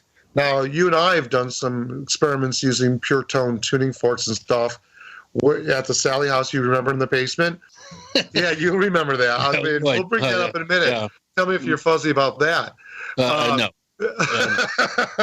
But my idea was that maybe we could add pure tone energy to some of these residual energies that have absorbed into the stone walls in the basement. Well, correct me if I'm wrong, but Michael, wasn't it when you used dissonant tones that were not compatible tones? When you were creating dissonant harmonics, that's when we started to kind of shake things up a little bit in there. I should have grabbed my field notes before the show here, but I seem to remember that you were doing sympathetic tones that were in harmonic intervals to one another, and then you were using notes that were disharmonious. And correct me if I'm wrong, but isn't that when we started kind of shaking things up a little bit? Well, we were using the tuning forks, and we were putting them up against the actual stones themselves. So what we were doing is really just injecting. Sorry? They were sympathetic tones. They were in harmonic intervals that were, pleasing to the ear. It's when you started using dissonant tones that at the end of it. I think I seem to remember suggesting, I looked at your keys, your notes that you had, and I said, well, try this one because B flat doesn't go with G. We were using dissonant tones at the end of it, and I seem to remember that's when we started to shake things up in there a little bit. You know what? You might be right, because the combination of the forks, and I've never really gotten too many interviews. I've never really gotten. It's nice having you on because. No, it's nice having you on. Well, because usually I never get to that stage of the discussion because I've either lost everyone by the time we got to it or we've moved on. But it's nice that you brought that up. You were using tuning forks that were within a harmonic octave. And you brought up the idea of using them out of order and breaking up the and you were using dissonant tones. Like you were using, I remember you had one tuning fork that wasn't in tune with the others, and I said, use that one. And people have used tuning forks for absolute centuries for sound healing. And, this isn't a new theory. It's more of a new application for an old theory. Right. And if you look at 1971, the Stone Tape series, you can find that on YouTube. It was an English show done around Christmas where that company was trying to come up with a new recording medium and rented that English manor and realized that the haunting they were experiencing was images that were trapped in the stones of the manor, and they decided they were going to create their new recording medium to compete with the Japanese based on the hauntings of these stones. It's a famous miniseries from 1971. You can look it up on YouTube. It's called Stone Tape. But anyway, yeah. And then you came up with the idea of bringing things out of order, which, why don't you tell them about some of the crazy results? We were actually out of turn there, and we ended up we stuck the butter knife in the outlet for sure. That's one way of putting it. What I remember, the last thing that we really did in there, besides attempting to take the EVP axiom, the blue and the gold shall catch the light. So what did we do? We set up blue and gold lights, and they canceled each other out. The filters, right. Well, that was and again, that was the first EVP we played. And I was going to say that the beauty of that EVP today, I'm still marveled by it, how the thing took on its own life. People stopped saying, hey, that sounds like a young Irish woman, or hey, that, sounds great, or whatever. All of a sudden, everybody wanted to know what the message meant, and that became the whole focus of that EVP. I mean, they no longer even question whether or not it was a human voice or a human-sounding voice. Right. Well, of course, Ron James, who was the director of the video project that we were engaged in filming during the investigation of the Sally House, which I think for some of our listeners, they have no idea what the Sally House is. So I think at some point we're going to have to kind of give a little explanation of what that location is. I'll tell you, it's between that place and Mantino, the Mantino State Asylum. Those are two places I really don't want to ever go back to. And I've been there and done that and helped design the T-shirt factory. I've been in some really scary situations where other people were totally freaked out and not handling it. So I've kind of been there and done that, and I consider myself pretty unflappable. But that basement in the Sally House, when we had Amy Allen standing there with the Pickmans, who were the last inhabitants of the house when they were forced out by the energies in there. And this was the first time they had ever come back in a number of years, 3 or 4 years, if I remember. We were down in the basement doing a session with Amy. Amy Allen is an incredible psychic. For those of you who aren't familiar with her, she studied with William Roll at the Duke University's, I think, Rhine Center. He was a disciple, the protege of J.B. Rhine, the first great parapsychologist, and Amy was his star pupil. She trained psychics. I have seen her do things that absolutely cannot be explained with rational science. Chris, let's pick that up in the next segment. Oh, a nice little cliffhanger. Yeah, well, very much. I may have to clip some of it. With Gene and Chris, you're in the Paracast.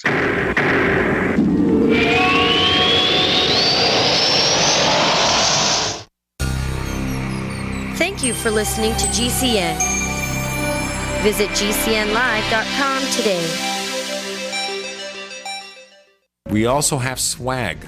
We have all these exclusive Paracast things that you can buy. We've got 60 or so different items, and entails T-shirts, sleeves for notebook computers, iPad cases, mouse pads, the Paracast Jumbo Tote Bag, all sorts of T-shirts and jackets and stuff like that for men and women. We have a Paracast aluminum water bottle. All this stuff, you go to store.theparacast.com, store.theparacast.com. What makes it special is that the items are the best quality, great T-shirts, fabrics, and they have our official logo on them. That's what makes them special, in multiple sizes and colors. We even have stuff for children, stuff for women, stuff for men. We have all sorts of sizes, like small up to X large. A lot of good stuff. That's the swag from the Paracast. If you go to store.theparacast.com, stop by and take a shopping tour. Did you know your car can be hacked just like your computer or phone? Hackers can hijack the signal of your own key fob to burglarize your vehicle in seconds. The Black Hole Faraday key fob bag is a signal impenetrable shield that stops these hacks in their tracks. Protect one of your most valuable assets. Go to hackproofbag.com. That's hackproofbag.com and use promo code RADIO to get 20% off. Or call 805-222-4584. 805-222-4584.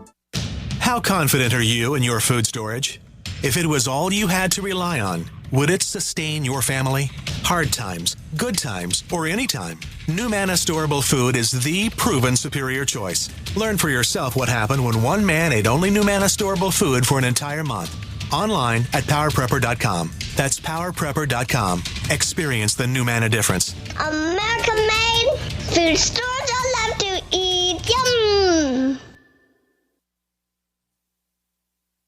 Looking for that edge during those intimate moments? We see many ads for enhancement, but the side effects include death. At GCN Team, we should change the Healthy Body, Brain, and Heart Pack to the Healthy Libido Pack. The brain and heart are not the only organs that require a healthy vascular system. For proper blood flow at the right moment, go to GCNteam.com or call 877-878-4203. That's 877-878-4203. That's 877-878-4203. Will the government protect your family from Iran and North Korea's newest weapon, EMP? We buy guns to protect ourselves, home, health, and car insurance for accidents. Maybe you also have food storage. But how would you keep your refrigerator running in a long-term EMP blackout? Using tested military designs, the Solarc EMP-hardened solar generator protects and powers your critical appliances for years without burying items underground or wrapping them in aluminum foil. Unlike other preps, Solarc is used every day to help offset your electric bill automatically. Visit PortableSolarLLC.com to learn how easily expandable the system is. Solarc is the most affordable and powerful solution on the market. The whole system even fits in the back of a pickup or SUV and can install in less than an hour. See for yourself why Solarc beats other off-grid systems at PortableSolarLLC.com. Don't wait for the government. Go to PortableSolarLLC.com to learn why Solarc is energy insurance for your family. Water is the single most important thing your body needs, so you want to be sure it's the best for you and your family. Since 2005, thousands have depended on Berkey purified water. The Berkey Guy provides the lowest priced filtration systems in every size. For incredibly delicious water now and in an emergency, get to GoBerkey.com or call 877-886-3653. 877-886-3653. GoBerkey.com.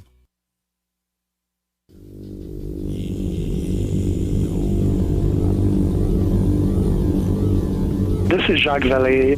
You're listening to the Paracast, the gold standard of paranormal radio.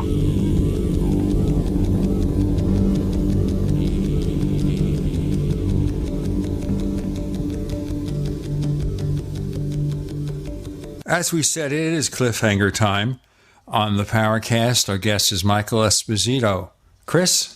Well, anyway, we're talking about the Sallie House, and after doing disharmonious experiments with tuning fork vibrations that are being injected into the walls, and at one point we ended up going down in this basement where a lot of the activity was said to be centered, and I had my back to all this, and I'll tell you, I have never felt sitting there holding a camera shot, and if you look at the footage today, you can see my hand. My hands are slightly shaking.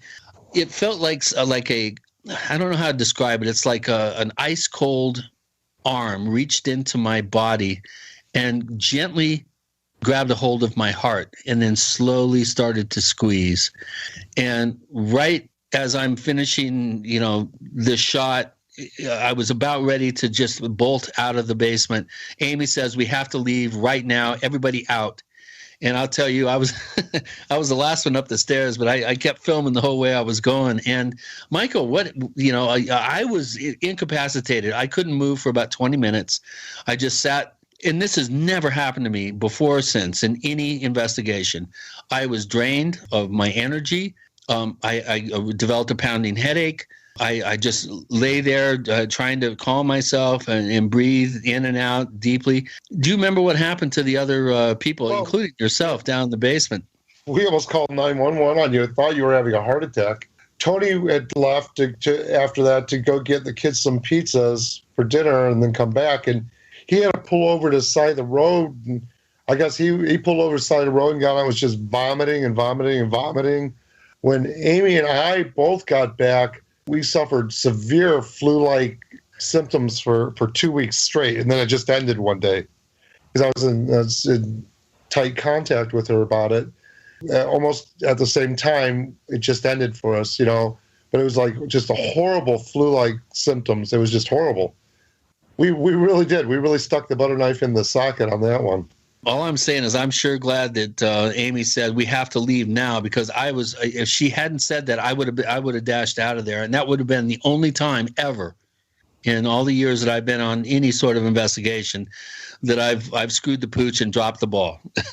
So I'm proud of myself for holding that shot as long as I did. And we have not ever broadcast the footage that we got, including me interviewing Tony Pickman.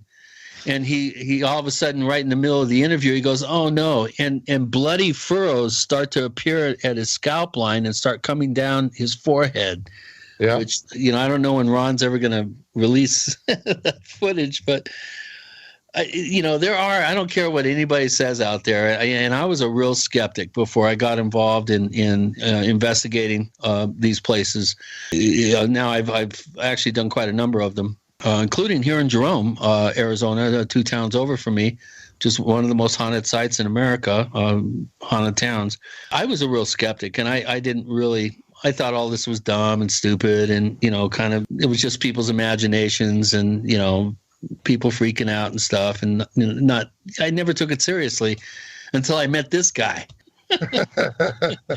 and talk about somebody who's unflappable. He goes into some of these places and even seasoned investigators are kind of getting the willies, and he's walking around like nothing's happening. But how did you feel in that Sally House basement? I never really have asked you what your feelings were right at that last 3 or 4 minute period. It was getting pretty dicey at the end there, to say the least. But yeah, I've been in so many dicey situations.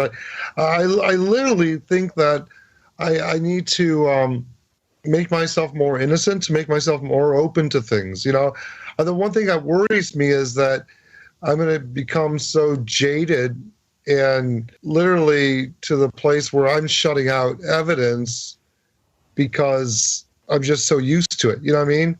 Right. Yeah. Oh, yeah. It's like, it's like when you step too far over the veil, it's no longer stepping across the veil. It's, just here. But just to give the audience a couple things to bite on about some of the harsher EVPs from the Sally House, why don't we play a couple that I got here, little harsher ones for them, like Die Here. Yeah, go ahead, cue them up, Gene. Oh, Die Here. Sounds like a Die Hard movie. Oh, this is a loud one. All right. Folks, this is going to blow away your eardrums. You ready to have your eardrums blown away? Well, we're going to do it on the Paracast.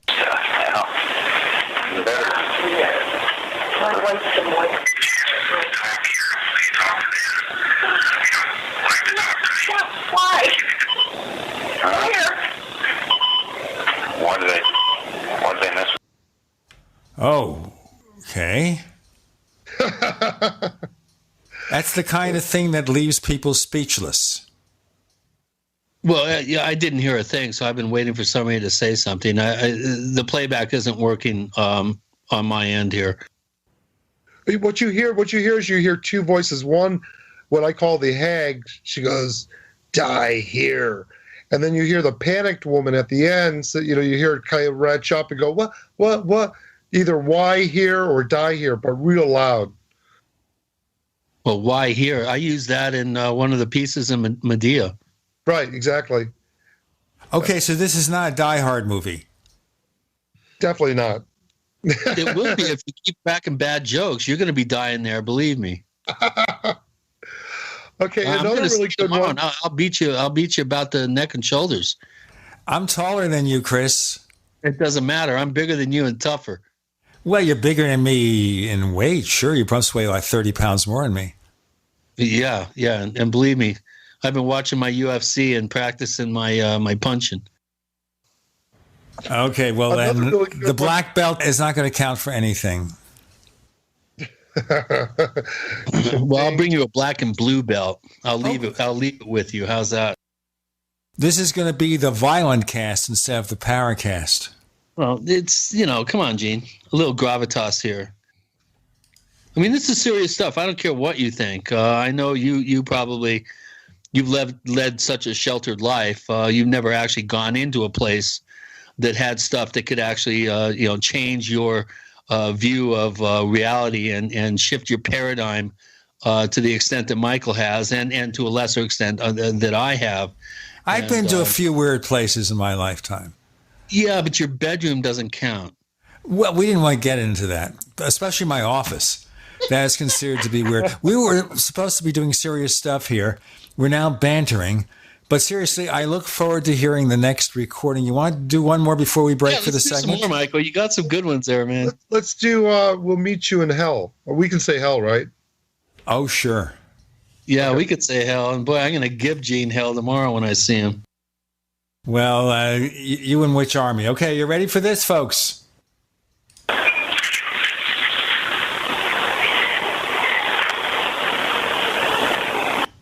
I'll tell you honestly, I don't hear any voices in a meaningful way. I just hear a noise. Turn it up. It is loud. I couldn't hear a thing, so play it again. Okay, I'm playing it one more time. It's full volume, folks. Here again, do you hear a voice?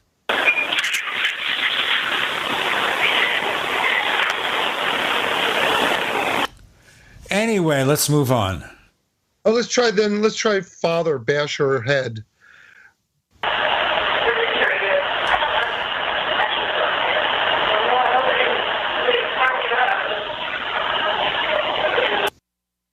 I sort of heard that one. Hello. Okay, Chris is going to hear this on the playback when he comes to my house. Because unfortunately, the way we had to set this up to play this seamlessly on the show, the audio doesn't go back to the output device. Don't ask me to explain that. There's no sense to it. But we'll work out a better way next time we have to do sounds and things like that. In any case, we've got 4 more segments and some questions from you listeners of Michael Esposito. We also have more of those audio clips, and hopefully you'll hear voices that you can understand. Some of them, they're really, really clear. And that makes them freaky.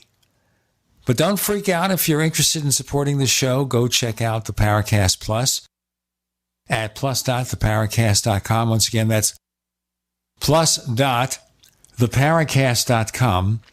And we ask you to check that site because it tells you how to sign up, what's going to happen when you sign up, and what the benefits are. And it's really terrific. Plus.theparacast.com. We're talking about EVPs, these really hard audios that Michael Esposito has captured over the years, and more of them will be coming with Gene and Chris. You're in the Paracast.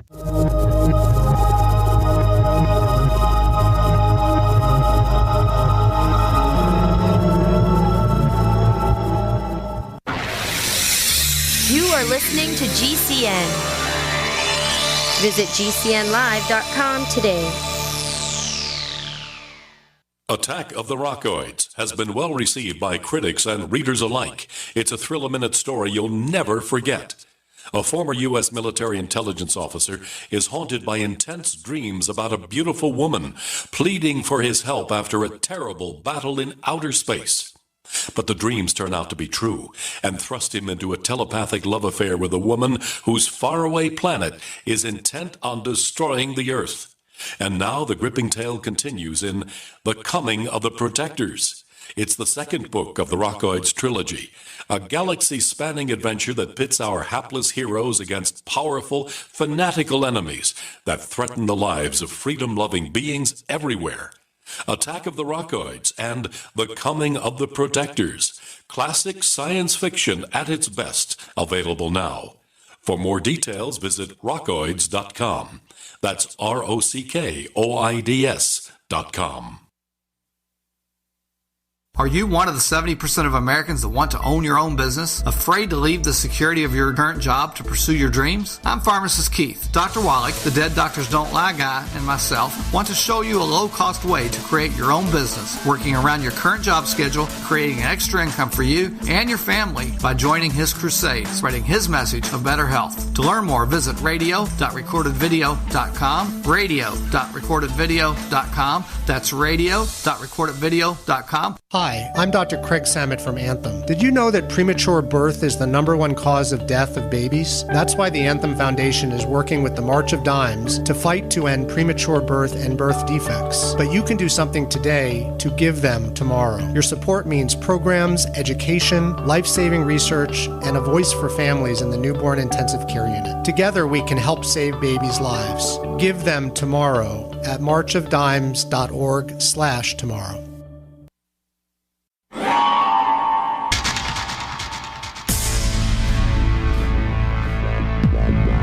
Welcome back to the Paracast, the gold standard of paranormal radio.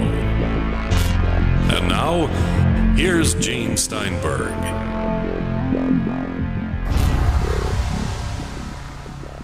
Chris is right now preparing his favorite karate chop for me tomorrow.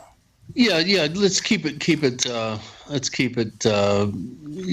gravitas happening. Michael, what have we missed, or what do you want to cover that we haven't covered?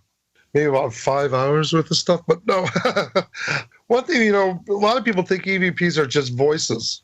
I've always found that some of my favorite EVPs were actually not voices at all, but sounds.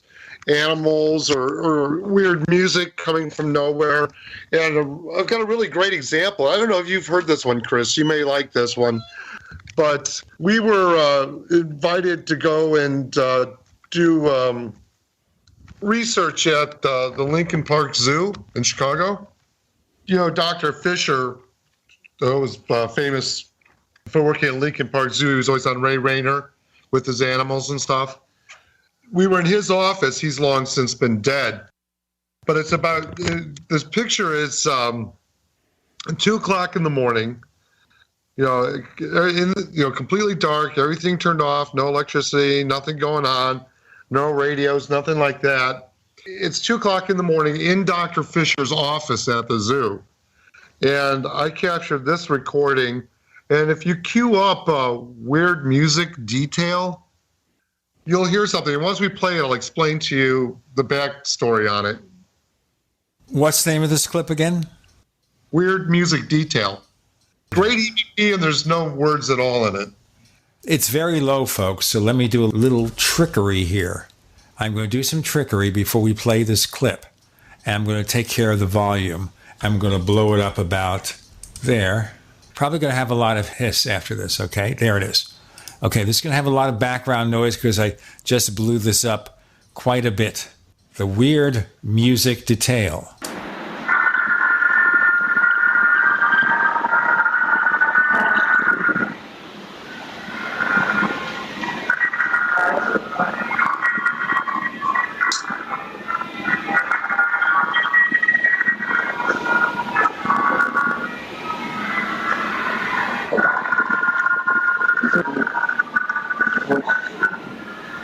I didn't hear anything except line noise. Well, there it is, and Chris will hear the full thing when he checks out the playback. I think another idea, too, that we might utilize, Gene and Michael, is to go ahead and post these EVPs that we featured here on the show, post them at forum.theparacast.com on the show thread.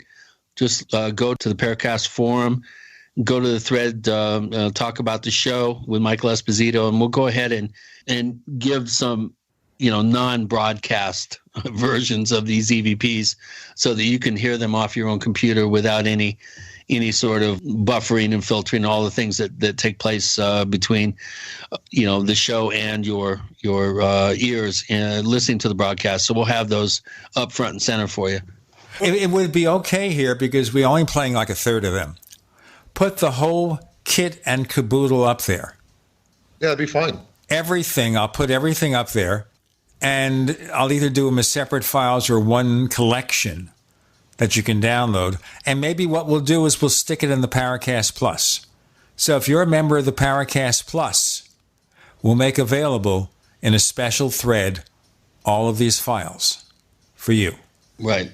Not hearing it on playback, Gene, were you able to hear organ music or strange calliope type music? I was indeed, and our listeners will too. Understand they're having difficulty because of the logistics of what we're trying to do, and I have to look for a better way of doing it. I'm not hearing anything, Michael, on my end. I'm not hearing any of the playbacks at all. I may have heard just a shade of one, but I think I'm getting the same thing you are, Chris. Yeah, I'm getting nothing too. So I'm just working on faith here. Yeah, such is my line, right? I've been working on faith, this project for 7 years, but right, exactly. But anyway, the interesting thing about that is the music sounds like a lot like a calliope or maybe a merry-go-round, correct? The only merry-go-round in the park was on the other side of the park, which is literally a mile away. And it wasn't on, of course, because it was all shut down. It was 2 o'clock in the morning. But find out that at one point, a long, long time ago, where Dr. Fisher's office is, the merry-go-round did sit. And that weird kind of 70s, organ or calliope music, if you will, that sound is actually from the location where many, many, many years ago, the merry-go-round did sit. Oh, I see. Wow, that's intriguing. So that would lend credence to the assumption, I guess, that you were picking up something from when the calliope-sounding merry-go-round used to be right by the office there, because obviously today, if it's a mile away, you're not going to be able to hear it. Even if the wind's coming in your direction from the calliope, you're not going to be able to hear it. So that's interesting. And you're right. No, I haven't heard that. How often do EVPs feature other sounds rather than human voices? I mean, could you put some sort of percentage on it? It would seem to me it's a fairly small percentage. I'd put it about 5%. They're rare. I mean, they're rare enough that I find after all the EVPs and all the voices I hear almost on a daily basis. I hear voices on a daily basis. When I capture something that I know to be like an unknown animal sound that shouldn't exist or unknown, even women wailing or crying or sobbing or gunshots. We've got cannon shots at battlegrounds. The calliope music or the merry-go-round music, rather. When I capture stuff like that, I get fairly excited about it because I'm so used to the voices in EVPs. When I capture something that I consider, rare or a 5%er, to me that's striking a little bit of gold. Yeah, I seem to remember you had one that had chickens in it, or like a rooster crowing, if I remember. Yeah, I think so. I think possibly. I got so many. I got tens of thousands of EVPs. Some of the more interesting ones I mean, obviously at the Museum of Purgatory Souls, that woman just screaming bloody murder is just amazing. That you hear in the composition. Some other organ. Well, how about some other Class A EVPs that you've uploaded to Gene? What other ones do you want to go ahead and present? Let's try The Dead Are Here. That was from Lou Ann's farm. Yeah. Earth to Gene. This is a very fast one, folks. Here it is. So you do hear the words, "The dead are here." Play it one more time. Sure, one more time.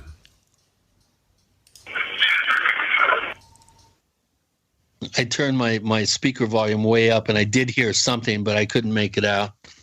Now, the interesting thing about EVPs, too, is they don't seem to follow constraints within time. Some of them are very fast. Some of them are slow. A lot of times the meter's off on them. A lot of times parts of them in forward. Some of them are partially or all in reverse. So they don't follow the same mechanics of regular sound recording, or what we would deem to be a normal or true sound, which is always really interesting. In fact, right next to that, there's one that's I Might Be English. I think is a fairly interesting one, too. Tell you what, we'll do that sound in our next segment, okay? Give you a sense of what we have and give you an idea of the various options. This one's a very short one, so we'll play it. In the next segment, we're talking to Michael Esposito about these incredible sounds that he has recorded, and we'll present them, the complete collection, to members of the Paracast Plus at plus.theparacast.com with Gene and Chris. You're in the Paracast.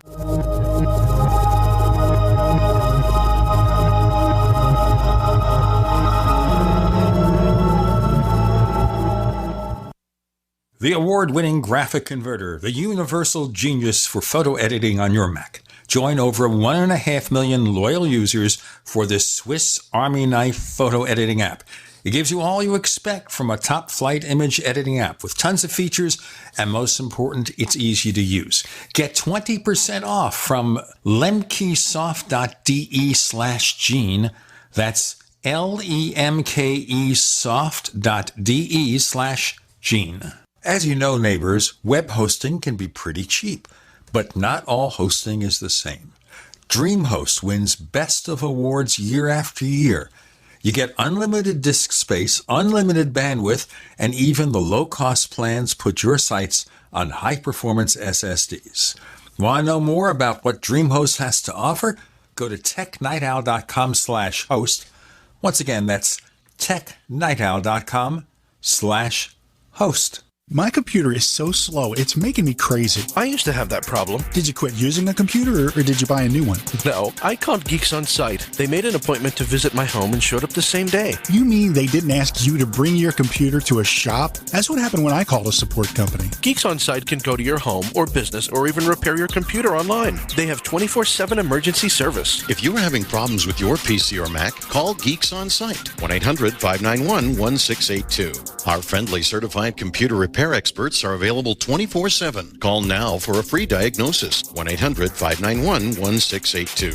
Data recovery, virus removal, and maintenance for all laptops, desktops, printers, and networks. That's Geeks On Site for friendly certified computer repair experts, available 24/7 over the phone or in your home or business. Just call 1-800-591-1682. That's 1-800-591-1682. 1-800-591-1682.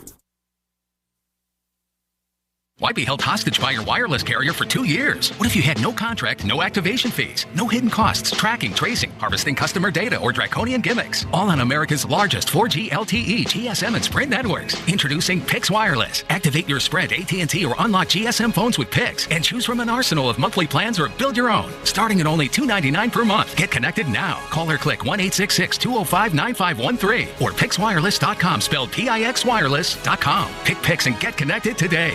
Are you happy washing your hands with harsh chemicals? Are you happy doing laundry with detergents? Are you happy paying high prices? Find your happiness with Pure Soap. These all-natural, earth-friendly Pure Soaps are the very best you've ever used. Buy in bulk. Get a 12, 36, or 48-month supply, or get items individually and still save big. You're getting soap products twice as good as what you're using now, earth-friendly and natural soaps. Your family deserves the best. Happiness is 5starsoap.com. Why not put your money up the drain for a change? See them at 5starsoap.com or call 1-800-340-7091 for a catalog. Cal Ben Soap Company can save you thousands of dollars and give you good old-fashioned real soaps that are triple concentrated. Soaps made from vegetable and coconut oils. See their full selection of soaps at 5starsoap.com. That's F-I-V-E starsoap.com or call 1-800-340-7091 for a catalog. Fully cooked, ready-to-eat bacon. I'm talking thick, meaty, center-cut presidential bacon. Savory and delicious. I buy some, I use some, I store some. Awesome. No refrigeration needed with a 10-year shelf life. NASA pack technology. Bacon. Fully cooked, fully hydrated, ready to eat right from the packed bacon or warm and served. Life-saving, ready-to-eat bacon. 10-year shelf life bacon. Ships free at fullycookedbacon.com. Fullycookedbacon.com. We'd like to hear from you.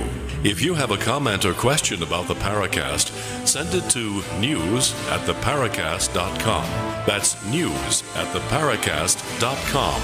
And don't forget to visit our famous Paracast community forums at forum.theparacast.com. So right now, I'm going to play that clip that Michael's talking about, might be English. We'll try it twice because it's only about 1.5 seconds. One more time. And what they say is, they might be English. What's the background of this one? That's from the Potawatomi burial mound where they buried the Dutch settlers. So if you listen to it very closely, you hear sort of a Dutch accent from it. We also got stuff in German, well, Dutch, if you will, and also some of the Potawatomi. So we had various time eras like bleeding through, our recordings, which I thought was quite interesting. Also on there, and this will be a kind of a nice, interesting one for kind of a segment here. If you look at I Will Never Leave. Chris, this one's from Mantino. All right, I Will Never Leave. Here it is right here. And this clip, by the way, is very low in volume. So what I'm going to do before we actually play it is to do a little volume enhancement there. Okay, so the only change here is I'm enhancing the volume of I Will Never Leave. Let me try it one more time. I cannot understand that at all. Sounds like the Rorschach test here, Michael, because I could not understand any of those words. And maybe it's my hearing, but then I'm not a rock and roller. Different people here are comfortable at different frequency ranges. Like you always hear the common argument from women that my husband never listens to me. There's a good chance that a lot of times he doesn't hear her, or very well anyway, because certain people have certain frequency ranges that they're comfortable in hearing and they can hear real easily. And other ones, like someone you think you're speaking clearly to, ask you to repeat something 3 or 4 times, there's a good chance that it's in a frequency level or a combination of frequencies that they don't work in comfortably, and they do miss it or a lot of it. So, yeah, a lot of times some of the EVPs, people don't hear. Some other people say, oh, I hear that perfectly. And it doesn't bother me anymore because I'm so used to it and I understand how it works. Another one from that same investigation is They Don't Die. You might want to try that one. Okay, I have to look through like about 10, 15 of these. This one also, I'm going to do no, I don't have to do it. You have 2 channels of sound, one of which is very loud, one of which is not. But since our listeners are hearing this in mono, it doesn't matter. Much better, like no pain, no suffering. Something about pain or suffering? There were 2 EVPs of that. One says They Don't Die. All right, well, this one is entitled They Don't Die, but I hear it about pain and suffering. There's also something in there about pain or suffering. I just gave it They Don't Die. It's because that actually might be reverse and just mislabeled.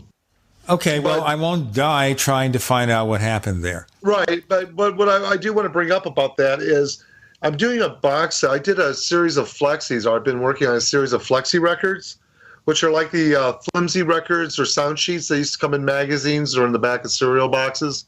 And I'm doing a box set of the ones I've done over the last 5 years, and some of them aren't available anymore. There's one that my brother and I did on Mantino Asylum.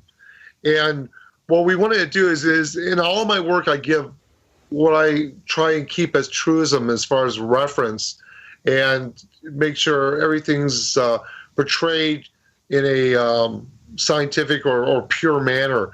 And Manteno was a great asylum because they tested Thorazine there. They had a lot of schizophrenics there. And some reports that have just recently come out about schizophrenics from a couple of the East Coast universities. I think one was Yale. A big dissertation came out talking about how schizophrenics suffer what they call the housekeeper's dilemma. In other words, the housekeeper cleans the house, turns around, and it's dirty again. They can't seem to organize their world. Where a rational person, when they're in a new environment, they organize their environment to be able to function in it. What the housekeeper suffers is never being able to, or the schizophrenic suffers is never being able to organize the world that they're in and can't function in it. A lot of schizophrenics claim that ghosts or spirits have stole their thoughts or stole their thoughts and put words in their mouth and things like that. And a lot of the physical twitches and things have been somehow linked to pre-death throes. So what they're saying, what some of the psychologists are saying now, they believe that possibly schizophrenics actually have one foot on both sides of the veil. In other words, they're constantly flip-flopping between the living and the dead. And they can never seem to organize their world, so they never really know whether or not they're dealing in the world of living or the world of the dead. Now, take it one step further, LSD was actually used initially as a treatment for schizophrenia, and it actually later was deemed to represent or to portray what schizophrenics go through. And from that, psychedelic music was used to represent what an LSD trip was. And so my brother and I did an album with the EVPs from Manteno, and we put together some compositions of psychedelic music to go with it. And I wrote a big lecture on the inside. Now, the Flexi is no longer available, but it is available as a download, and I wanted to include that in the box set. So what I did is I had the cover of the album repressed, or the Flexi, and I sent it to Zane Kesey, who you might know, his dad was Mark Kesey of the Merry Pranksters. He wrote One Flew Over the Cuckoo's Nest. Well, that was Ken Kesey. Ken Kesey, that's not Mark, Ken. So Ken Kesey's son, Zane, has who was actually a few years older than I am, was actually a kid on the Magic Bus and stuff. You know, they're credited with inventing tie-dye, and Tim Leary used to write with them. And with the destination indicated as further. Further, correct. Further, exactly. Well, and before you get too far away from Manteno, Michael, we must kind of bring our listeners up to speed. This is the first of the super institutions for the mentally insane in the early 1900s. It's where they first performed frontal lobe lobotomies, where Thorazine was first tested and developed, where electroshock therapy techniques were developed, also where extreme hot and cold water or hydrotherapy treatments, shock treatments were first utilized, and those techniques and prescriptions. And also the testing, yes. Let's do our break, and then we'll have more of this. And we have some questions from listeners that Chris will get into sometime in the next two segments with Gene and Chris. You're in Paracast.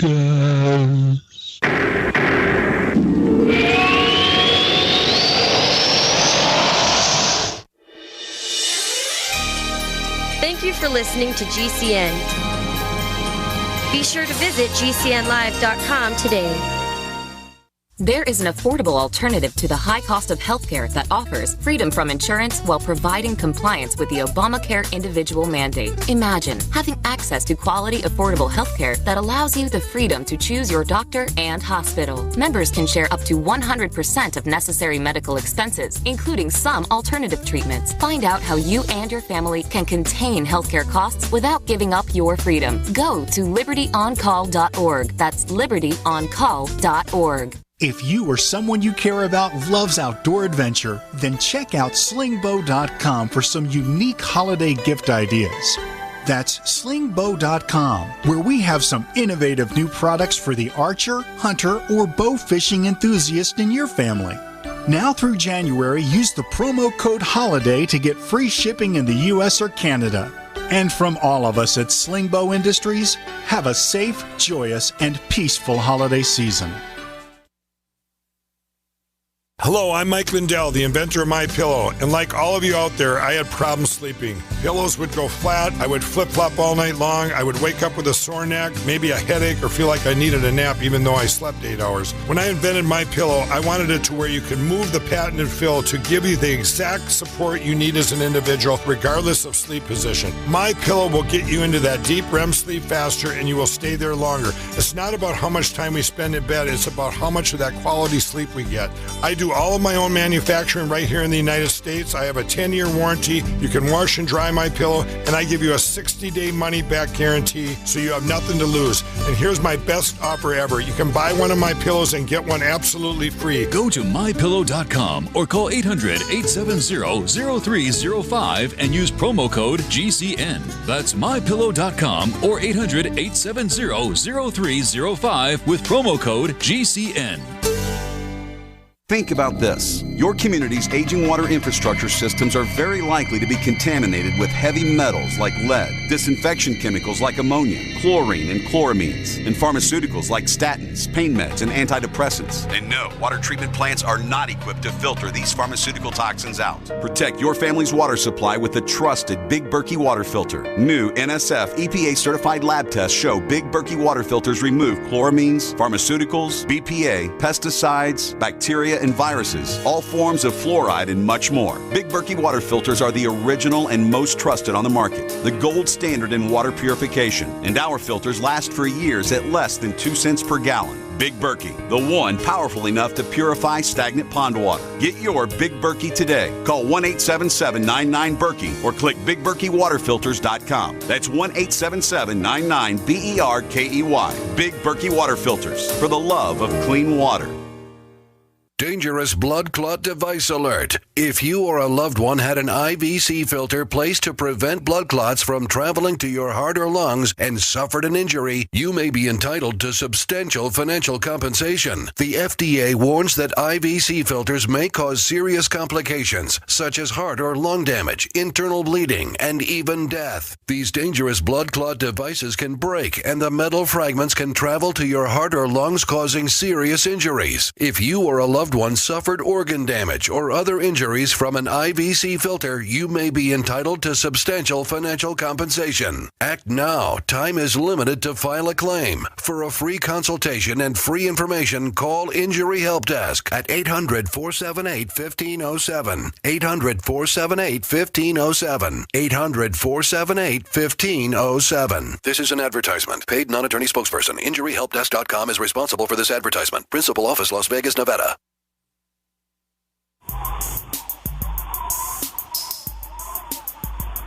Hey, this is Marie D. Jones, the author of This Book is from the Future, and you are listening to the Paracast, the gold standard of paranormal radio.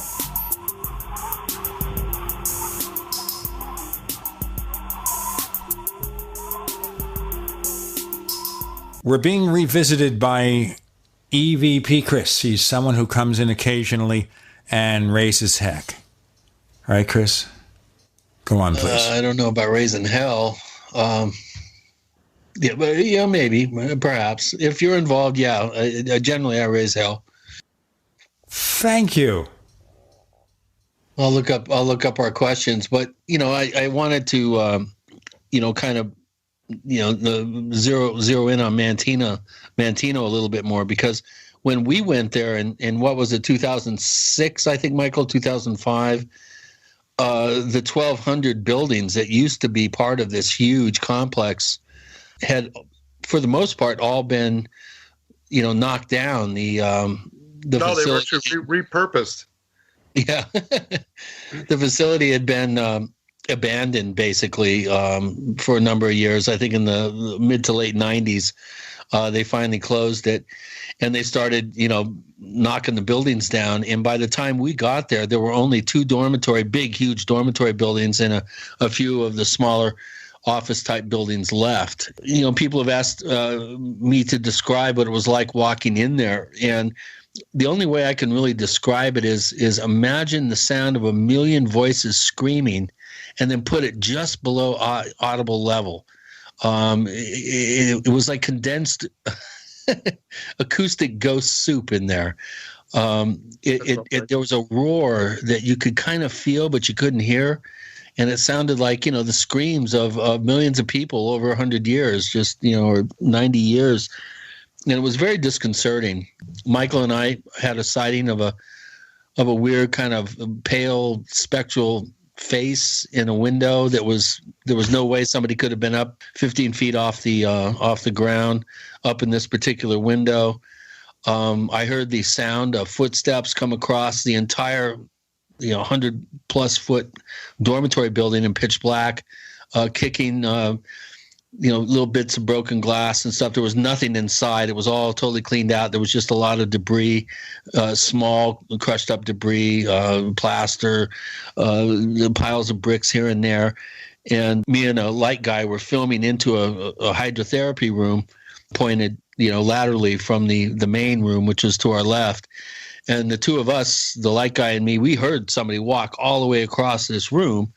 It was quite distinct with the echo of the footsteps. I wanted to move the camera and the light and film whoever it was coming across this space, but I was busy, doing a shot in the hydrotherapy room and staying in the doorway. As soon as the director said cut, we both turned to reveal who'd been sneaking up on us across this huge dormitory room, and there was nobody there. At that point, we had split up into 2 teams. I had thought it was somebody trying to sneak up on us from our group, trying to freak us out. But no, it wasn't. It was this weird, set of footsteps, probably 20, 30 footsteps coming across pitch black in a large empty space, kicking a pile of bricks at one point. And, swing around quickly with the light and the camera, because both of us, me and the light guy, both heard it. And we were looking at each other going, who's that? Who's that? And as soon as he said cut, we both turned and there was nobody there. Remember that, Michael? It was an amazing place. I mean, just truly with the amount of stuff and the EVPs and just everything that went on there. I actually brought a piece of the slate roof home, and things at home got so bad I ended up taking it back. I said, no, I got to get rid of this. Have they torn the rest of those 5 buildings that were remaining out of the 1,200 down now? No, it's still there. And actually, a lot of the buildings, there were quite a few of the buildings that were repurposed into office and actually living spaces and warehouses. So there actually were more buildings still standing, but just gutted and rebuilt to serve other functions. So it's weird. The energy there is extreme, to say the least. But anyway, as I was saying, with Zane, I don't know why I wanted to call his dad Mark, but with Zane, he has one of the last acid blotter perforating machines left in America. So I thought it'd be a great idea to have it pressed into 900 tabs of acid blotter per flexi cover. So the actual covers are, even though it will be acid-free paper, Chris, but they will be pressed and perforated into 900 tabs of acid blotter. Right, and use Casper the Friendly Ghost as the image. Right? But, just amazing. I wanted the correlation to remain of that whole congruency of the whole schizophrenic question, and LSD and psychedelic music, all relating to this question of whether or not schizophrenics actually are or not flip-flopping between the living and the dead.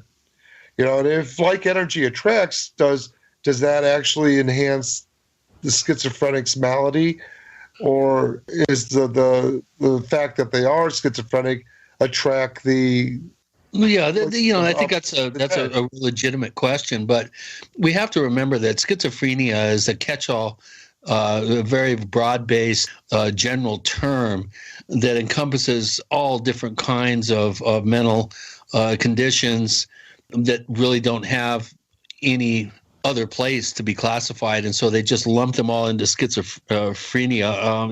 It's an incredibly complex. It's probably one of the most misused or abused diagnoses in my point exactly. Psychological field. Yeah, but when you have a place like Manteno that's designed to hold, I think 5,000 patients, and it routinely had 10 to 12,000 or even more people crammed in there, plus a cemetery where bodies were dumped very unceremoniously, I might add, from a lot of the deaths that occurred there, especially during the Depression in the 20s and 30s. When you have warehouses where people with mental problems are warehoused, single women, young girls that are pregnant, were often placed into these big super institutions, unwed mothers, people with speech impediments, people who would not normally now in this normal, high-tech age, would be dealt with properly instead of warehoused with, suicidal, mentally ill, suicidal people, maniacal, mentally totally, shall we say, antisocial types and that sort of thing. Back then, it was a catch-all place for anybody that didn't fit into culture, and it would make sense that there would be a lot of anguish and residual, potential residual elements left behind by anguished people and patients in these facilities. One of the things that I found very depressing in there was that one room where some investigators had written out in graffiti around the entire hydrotherapy room a file of one of the patients in there, and we got some great photographs in there. But Michael, we're kind of running out of time here, and we do have some questions from some of our listeners, and I think we should start to address some of the issues that have sprung up. Sure. Which is sad too, because I kind of wanted to touch base on Peoria Mental Hospital too. That would have been. Do you remember that one? Yeah, I do. We did the Ghost Asylum documentary there. This is kind of a last-minute announcement, but since Michael doesn't have time to cover every topic he wanted to, on this episode of the Paracast, we're going to hold him over, and he's going to be our guest on our special premium podcast after the Paracast, available to members of the Paracast Plus this week. We're covering EVPs, haunted places, and more with Gene and Chris. You're in the Paracast.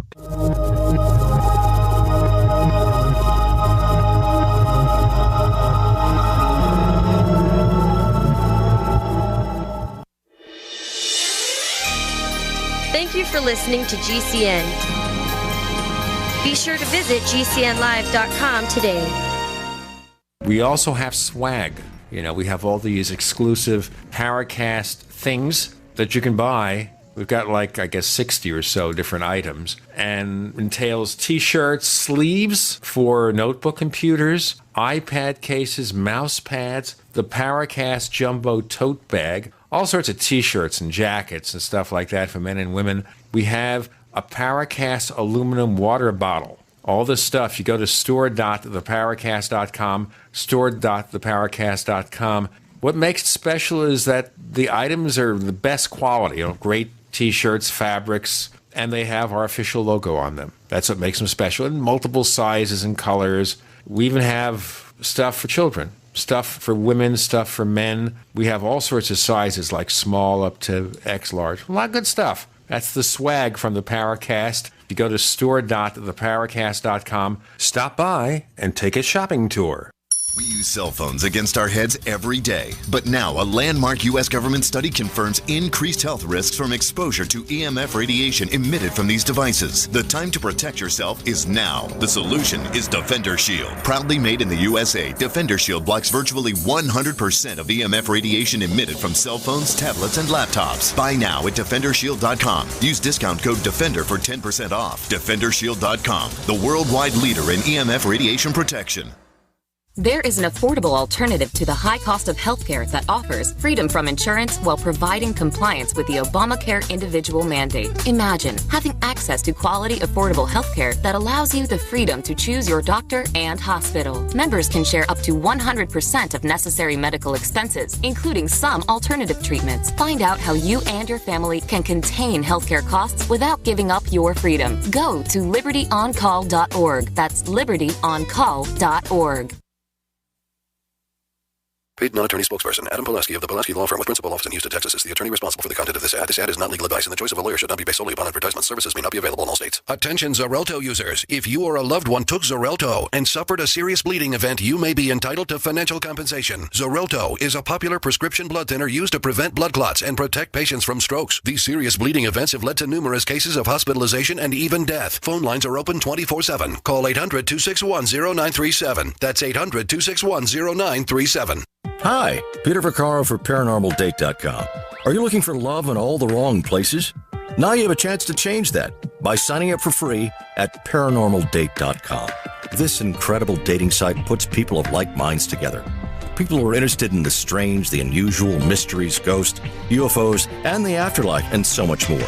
ParanormalDate.com was developed for you, people seeking a viable alternative to the other dating services. You can join for free by going to ParanormalDate.com, and if you decide you like it and want to connect with people, use the code GEORGE for a substantial discount. Mark Rawlings, president of ParanormalDate.com, says so many people hunger to share their experiences about the paranormal, the unexplainable, or the afterlife, and so much more, and this is the source for them to meet and share that common interest. So sign up for free at ParanormalDate.com, ParanormalDate.com, and use the code GEORGE if you decide to connect with someone you like. From the pages of the Bible comes a terrifying account of an ancient beast that was half man, half demon. It is returned in the best-selling novel Nephilim by L.A. Marzulli. Indiegogo presents you with an opportunity to get involved in making this supernatural novel into a major motion picture. Join journalist Mac McKenzie as he travels halfway around the world to uncover the truth about aliens and demons. Join our Indiegogo campaign to get Nephilim made into a movie. Go to Indiegogo.com, #Nephilim.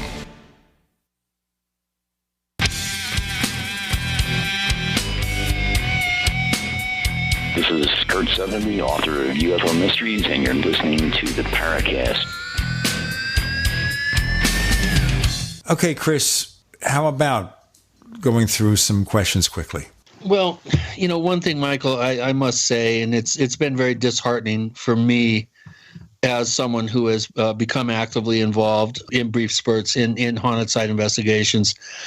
I do feel that this is a very fruitful and very compelling type of investigative work.